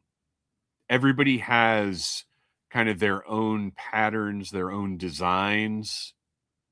They're not all just olive drab. Although it would be really funny if they pulled off like a box set where they are all olive drab, like they all match like old school style.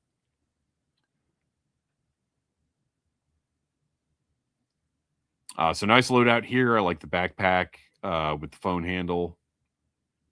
Another canteen. Just looks great. Got a lot of personality in that face.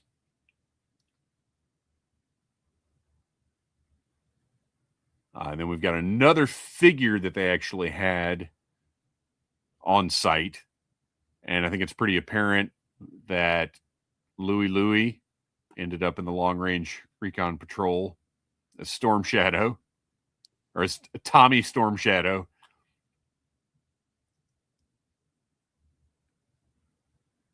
You guys got any thoughts on these?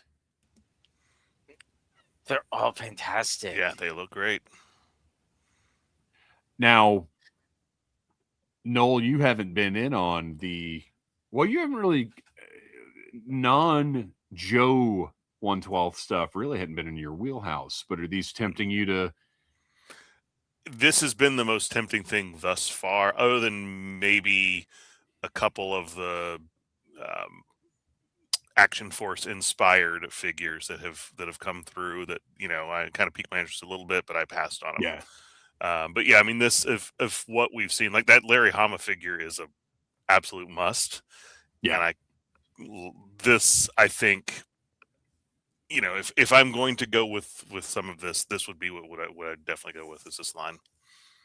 Yeah, these are, even if Hasbro does long range recon patrol looks, they're not going to be as cool. Like, they'll be must haves because they will be, more out of the comic. Although honestly, man, I'd rather Super 7 do it in Reaction Plus.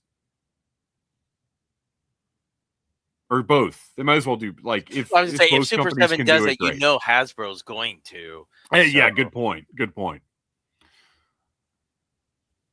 And then Revenant, who is not long range recon patrol Snake Eyes, but is, post blast. But this is just, and he's listed as General Badass, which it was clarified he is not a general. But this look is great. The bandages are, which, very nice that we've already got those tooled up. Good job on that. But this tiger camo looks great. And I love the poncho idea. Mm-hmm.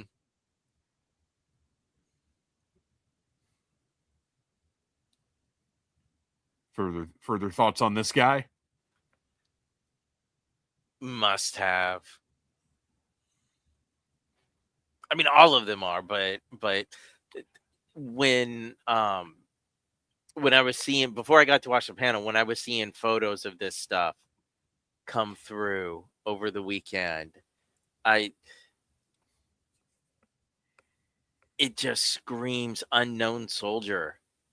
Yeah. From DC. Well, and the poncho, that poncho is probably going to have like wire in the hood and around the edges. So yeah, because all the Operation Monsters for like Dahmer Party, his did, so it's gonna look so cool. So these are all the Larry Hama figure and the Fury Force figures are going up for pre-order in the third quarter of this year. So more information on these will be coming around that time. We got a few other things from the booth. We had a Captain Eagle that I believe, Wreck Ship, did you see? Yeah, you're still here. Were these 1/12 scale? Because like I said, I didn't get back to booth reporting at any point. This appears to be a 1/12 scale Captain Eagle, which I'm very excited to see. Although I do wish he was gold, and I'm sure they'll do a gold one. But excited to see Eagle Force in 1/12 because it's something people have been asking for, and it seemed like a no-brainer from Big Bad Workshop. And I'm also interested to see how they handle the Eagle, because I gotta think it's going to be better than Spirit. Like they seem to take challenges pretty seriously over at Big Bad Workshop. Like, oh, there's your Eagle. Yeah, that's nice. Okay, Wreck Ship says yes, they are 1/12. Yeah, they appear to be here. So we've got Captain Eagle. This honestly might be my pick of the show because you guys, I don't know if you got a close look at that portrait, but that portrait to me looks like Bernard Casey. And he is a tremendous character actor who appeared in a lot of cool military stuff, including Spies Like Us. And by the way, Big Bad Workshop, let's get on some Spies Like Us figures. I'm in. You want to include Chevy Chase and Dan Aykroyd heads with somebody. And I'm going to get you, sucker. And now I want a whole line of figures from that movie. Oh, man. What a let's freaking go ring that would be. Pencil that in, man. I'm not even kidding. Like, your next pick, I want to hear that. So this is very cool. It's a different style uniform from the other ones that we've seen. Great looking hat. This is, I talk about price point and about space and everything else, but this figure just looks so freaking good. And that portrait is a must have. And then he's got an alternate portrait that looks like almost like disfigured Snake Eyes portrait, except black. So I'm curious to hear the story behind that as well. Is he going to be some kind of zombie general or something? Also an Eagle Force Trooper, which I thought looked cool. Again, just happy to see Eagle Force, in 1/12 scale. And then finally, clearly from Operation Monster Force, what appears to be a Dirk Benedict from Trooper. Do you guys agree that that's what we're looking at here? Yes. Oh my God. I mean, the sheer fact that somebody else even remembers that movie. Oh, it scared me so bad when I was a kid because I think it played on TBS all the time. That movie terrified me. And I'll throw this one out to Rekship because I'm sure he got a better look at it in person. Does that look like a mutant snakehead? Am I seeing that correctly? So yeah, this is just another little hint of what's to come in Operation Monster Force, and it's so exciting to think that they're looking beyond just werewolves and vampires and Sasquatches, and that we're going to see all kinds of just insane stuff in Monster Force, which is why, like I said, if I'm left only able to collect one line, that would be the one I would choose. So we made it. We made it through the news, everybody. Can you believe it? Woo. I'm so excited. I'm so excited because next up is everybody's favorite segment, the one where the Audible Army tells us what they want us to talk about. It is time for Sound Off. It's that time because you see Destro gazing lovingly at his banana, as he always does at this special moment in the show. So we're going to Audible Interlude Podcast on Instagram, where every time we're doing a live stream, we will put up a post that says Sound Off, and we want to hear from you as to what we're going to talk about on the show. And fortunately, we don't have a ton tonight, so I just want to thank the Audible Army for coming through with a low demand Sound Off segment. First up, Joe ARAH.42. How about that Hamaverse? Those look amazing. Do you think we will get a Fury Force universe? Or is that just too much to expect with a smaller company that has so many irons in the fire? The very thought of a not G.I. Joe prequel really excites me. So I'm not entirely sure what you're asking. Like, do you mean, because we are getting a Fury Force universe? I think he means, do you think it will expand beyond past this? Yeah. I think if these sell well, then absolutely. We have seen Fresh Monkey Fiction are not ones to shy away from success. So if the pre-orders are crazy for Fury Force, which, by the way, I have trouble saying Fury Force. I'm not going to lie. Furry Force. Yeah, I know, right? That's a whole different thing. Which a few years from now, maybe Fresh Monkey Fiction, they actually, yeah, they've done plenty of animal force. Figures. Yeah, right. Furry Force. If that's how Fresh Monkey Fiction gets the Bucky O'Hare license, then I am all in.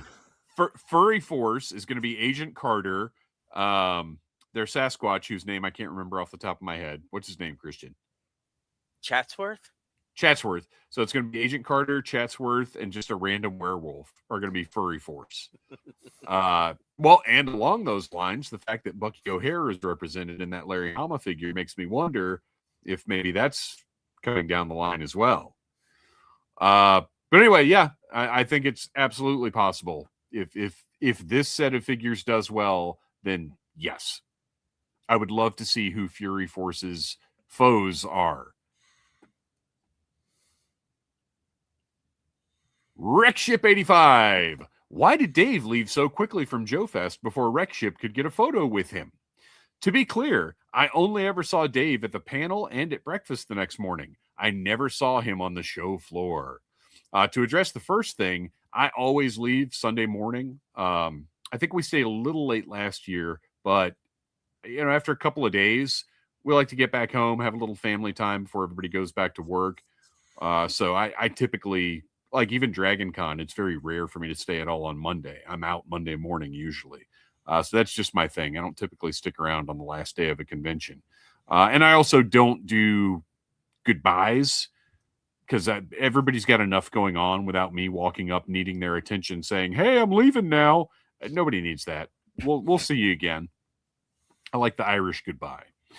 To address the second part, Wreckship, I've got some troubling news then. Apparently, there is a synthoid of you out there because I talked to a Wreckship at the Legends of the Hidden Force table on Friday afternoon, I believe it was.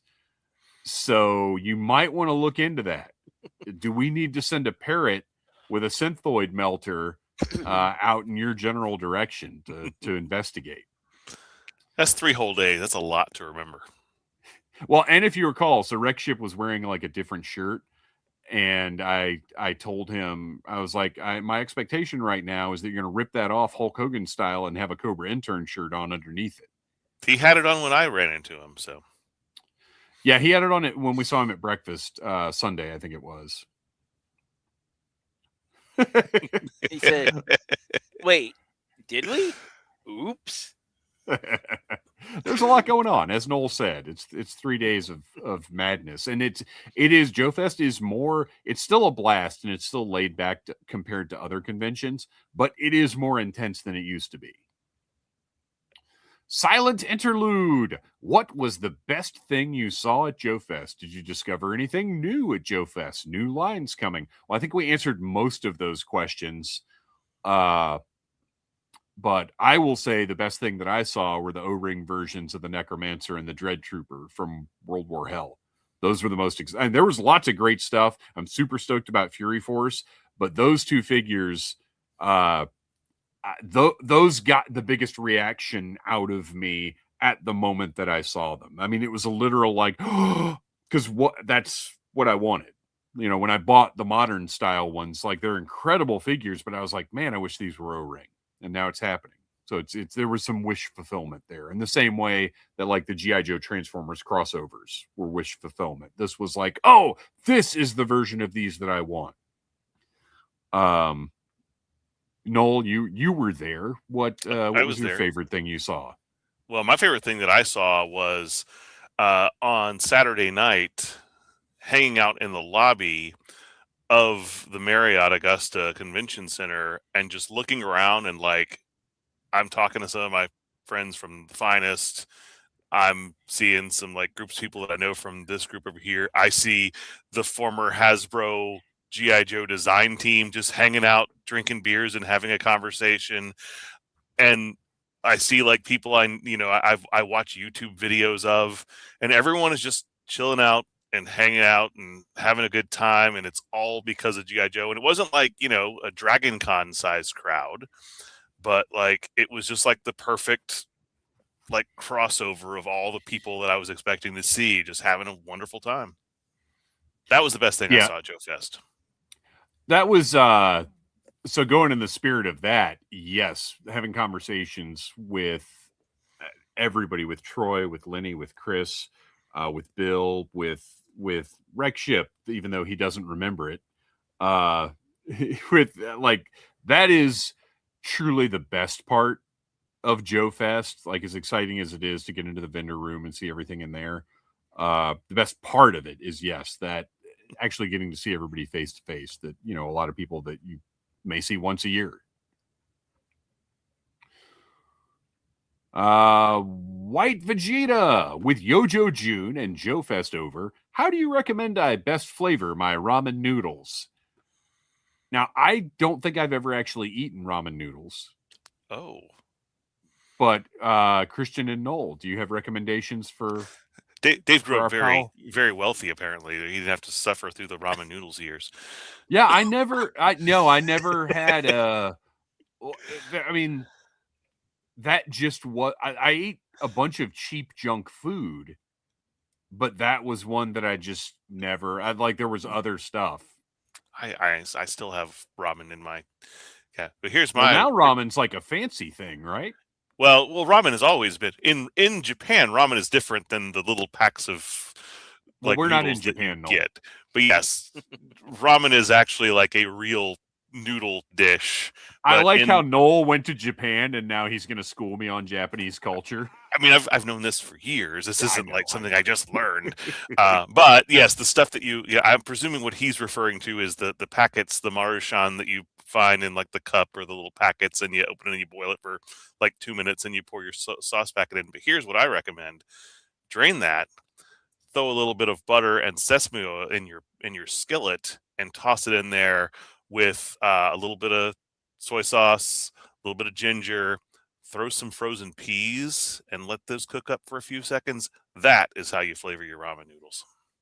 Well, there you go. You never know what you're going to get here on Audible Interlude. Kristian, do you have any ramen recipes? I do, but I went to college in Kentucky, so we are not near as fancy as Noel. And I would have to say my favorite recipe that I still stick with to this day is absolutely drain the water. I don't like soupy ramen, so I just take the plain noodles, a little bit of Worcestershire sauce, and instead of hot sauce, I use a little bit of sriracha. Stir that up. Yes. Oh, so good.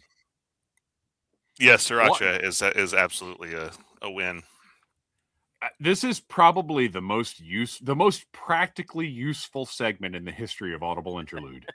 And it's a meal that will cost you like what, 18 cents for the cost of the ramen packet. They're probably more than that now because with inflation. Right. Yeah, now I want to try some ramen. I'm in. Let's go. Let's have a ramen party. Second part. the actual comment that he made. And remember, San Diego Comic-Con is less than a month away. What are you thinking are must-have reveals so far? So this is, I guess you're talking about specifically. Well, I don't know. I'm not sure what the reference is because I think just like about as far as like what has been revealed as exclusives for that we San must Diego have. Comic-Con. Yeah, okay, you're probably right. You're probably right. What I don't even remember what the Fatal Fluffy. Commander. Oh yeah, Fatal Fluffy and the Shipwreck and Cadet Deming. Oh, you're right. What the Cobra Commander with Throne is just a release. It's not. That's already pre-ordered. So the Fatal Fluffy, I think, is a must-have. Yeah, I'm probably passing on both of them. I'm not excited about Fatal Fluffy and Classified, and like I like the idea of getting a Cadet Deming figure, but I'm not willing to pay what they're going to charge for that set. Agreed. For her. That's where I struggled with this question, right? So, because must-have is so different than, oh, I would like to have it, and that's sort of where I'm landing with the Fluffy. I'm going to try to order one, but if I don't get one, I'm not going to be devastated because I've got my Super 7 one. And so thinking a must-have, truly the one thing that has been revealed is that Polly. And I'm just going to end up getting her on the second market. You make a good point about the Fatal Fluffy. I've already got it. It's awesome. I've already got a few in that form factor that I prefer that in. So like, that's a good point. Now, I think the only San Diego comic out of all of the exclusives that have been announced so far, I think the only one I've seen that I feel like is a true must-have, and there might be something I'm forgetting, but if I am forgetting it, doesn't that mean it's not really a must-have? But if you saw Mattel is doing a Hot Wheels set of the two planes from Top Gun, the MiG with Maverick over it, upside down, and it comes with a little stand so you can display them that way. I have to have that. That's incredible. The Transformers Optimus Prime box set with the cereal box looks really cool, but I'm not gonna pay for what they want for it. So Right. because I've already got that Optimus figure in a different color scheme. That's the end of our sound offs for this week, unbelievably. So again, I appreciate everybody taking it easy on us this week because we had plenty to get through. And now it is time for the last segment of the show that we're going to stick with because I know we have stuff to talk about. It's Joe and Tell. All right, Kristian, have you got a little something for us? I do. So unlike the two of you, I did not attempt to cancel Mayor Madami Look at that. in G.I. Joe. I am so thoroughly impressed with him, more so than I thought I would be. All the paint details, and there's a reason why I'm pointing this out. Like the paint details on him are so spot on. I have he's got his neck and chest tattoo, and there's one little part of his tattoo where the paint went on his shirt, but otherwise all the other paint jobs great. Like he just looks fantastic. I love that with the hair, the swappable hair, it actually has like a ridge so when you put it on, you actually have to force it and you hear it kind of like snap plug into place. So it's securely on there. So the reason why I'm bringing up all of his paint apps is as much as they knocked it out of the park with this wave, I'm disappointed. He looks very plain. Yeah, and I understand Dave's review of the Despoiler so much better now. Because the gold plastic, it's not swirly, but you lose all the sculpting details in him, and the detachable face plate sticks out so far that I can't not see it. But yeah, so that's why I've been going through and just trying to use a Gundam pen to add some of those details back in. So it just makes me kind of sad that on a figure like Sundown, fantastic, like they put all their paint app money in him. So Noel was sitting there the whole time thinking, man, I hope Kristian convinces Dave to get Sundown. Throw up Starfighters. Did anyone see the Knight Rider 112 vehicle in person? I didn't see the vehicle. Okay, so here's a funny thing. I've never met Ace before. If you don't know, Ace is the guy that runs Ramen Toy. Speaking of ramen, I've never met him before. But he was setting up his table on Friday while I was walking through the room, and he had the Michael Knight figure, a pre-production sample of the Michael Knight figure on his table, and I was like, oh my gosh, I got to take a look at this thing. Because the pictures online kind of looked okay, but weren't super exciting to me. And so he was there setting up, and I said, hey, man, do you mind if I just take a picture of that figure real quick? And he was like, yeah, pick it up and play with it. I was like, whoa, because you don't always expect that from our production sample sitting around. So I picked it up, looked at it. It looks freaking phenomenal. The portrait is great. The hair is great. Everything. It is a fantastic figure. I'm so impressed with it versus the pictures. We say it all the time. You can't really tell from the online pictures. It looks great. I did not see the car. I don't even know that he had. I'm sure he had it there, but I didn't see it. I don't know if Rexship saw it or not. But I saw all the vehicles they had out, and I did not see it because they had. Oh, okay. The General Lee, they had the A-Team van. They had like a whole bunch of those vehicles, but no, I did not see the kit. Yeah, the Dukes of Hazzard figures look fantastic as well. Yeah. Really, really impressed with his layout, and I just I want to get some ramen toy product in hand. I really do, and I kind of wish I'd bought that '80s Commander. That I think he had it on site, but I went a little.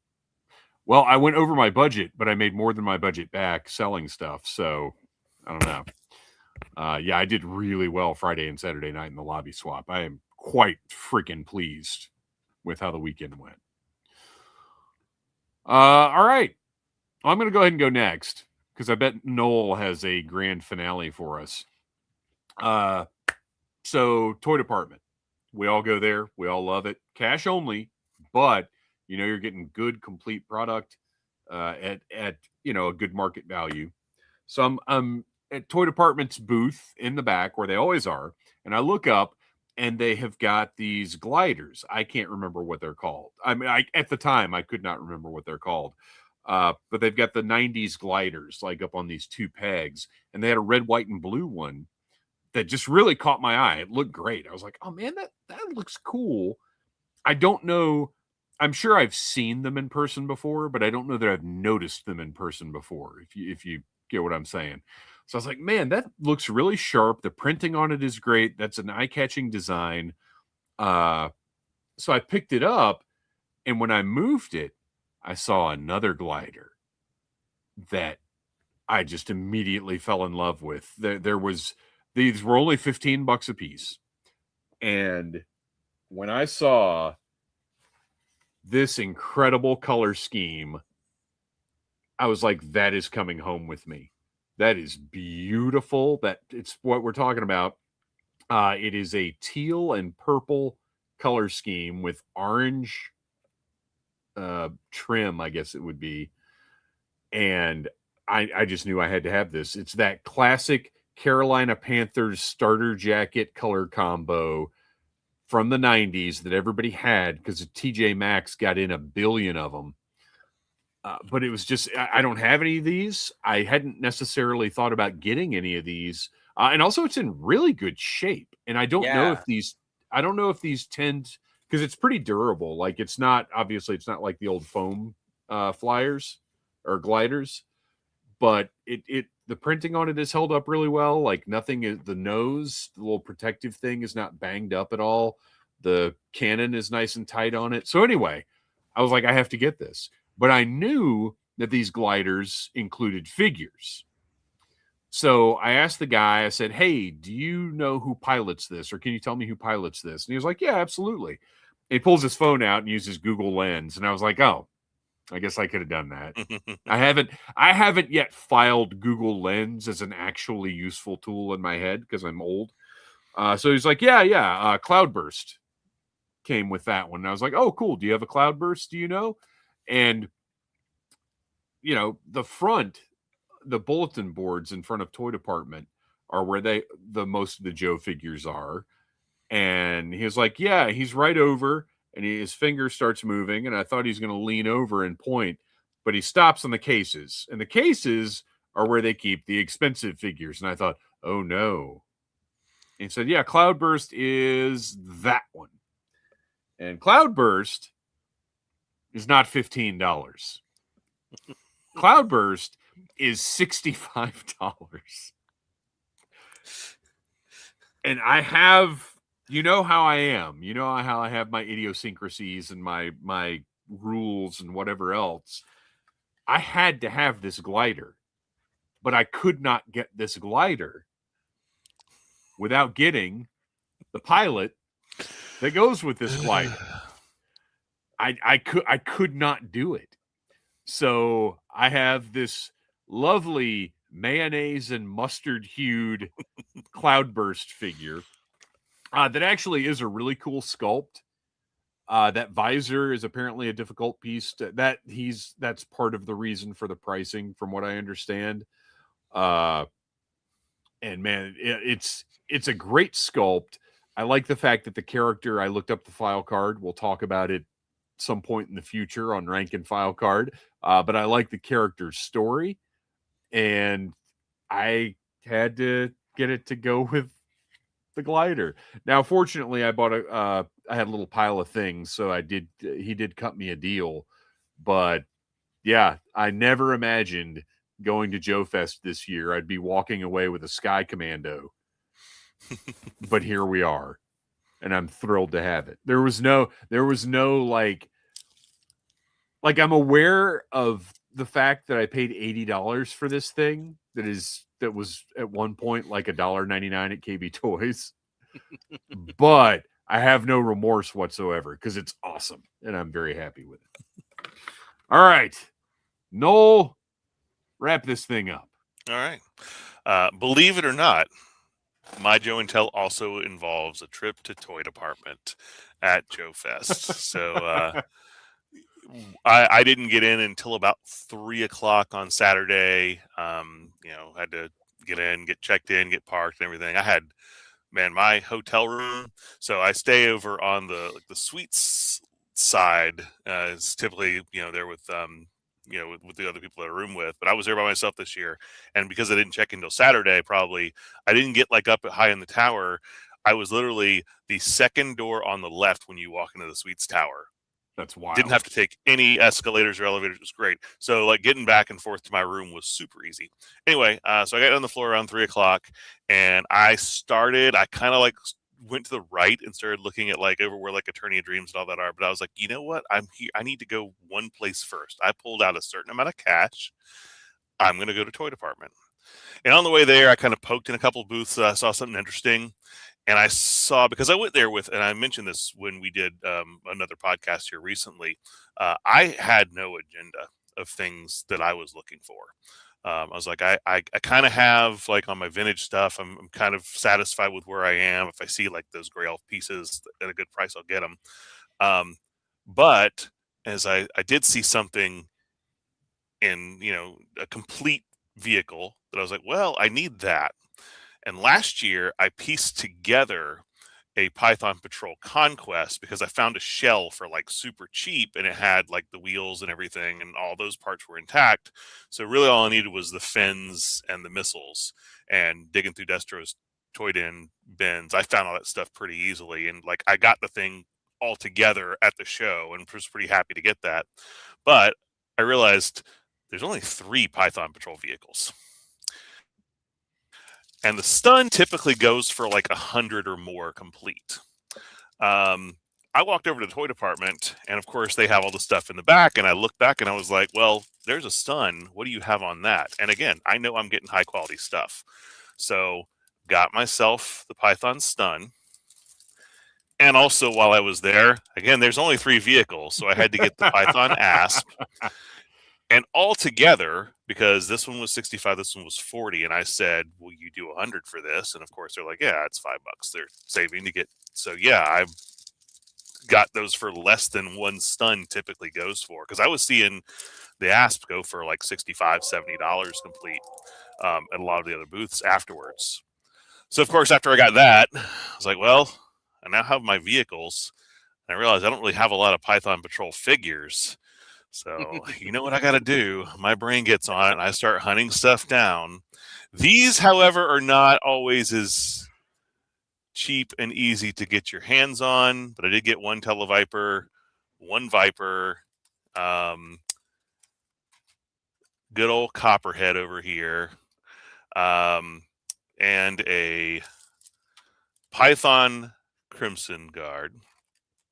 And then actually, that's all I got on Saturday. And then Sunday, I wound up going down to the room when they opened for VIP at 11, and poked around there for a couple hours because I didn't get that much time the night before, and wound up finding a lot more cool things. But of course, well, save something for future Joe and Tells. Oh well, my gosh, but it is. it's just the Python. So I had to get him and him. Oh my gosh, you really had a psychotic episode. And him. So yeah, so and they're in love. Four of the Python officers, because I mean this is I've done this costume before. This is one of my favorite variations on the trooper. The Python Patrol Trooper, however, I did not realize what those go for, because those are usually around 65 for the figure because of that green plastic on the arms cracks so badly. So those Oh. figures are a lot harder to come by. So I did not come back with one of those. I found one on eBay when I got home that was in good shape, and I put in an offer, but I haven't gotten a response yet. So we'll see. So yeah, that was like I no plans to buy any Python Patrol until I walked into Joe Fest, and then wound up enhancing my Python ranks quite a bit. I love it. I love it when so it's like me with this Battle Force 2000 stuff recently. Like I love it when something grabs a hold of you. Like it's this special moment in collecting where like I wasn't planning this. This wasn't anything I even necessarily knew I needed, but then things start to like click.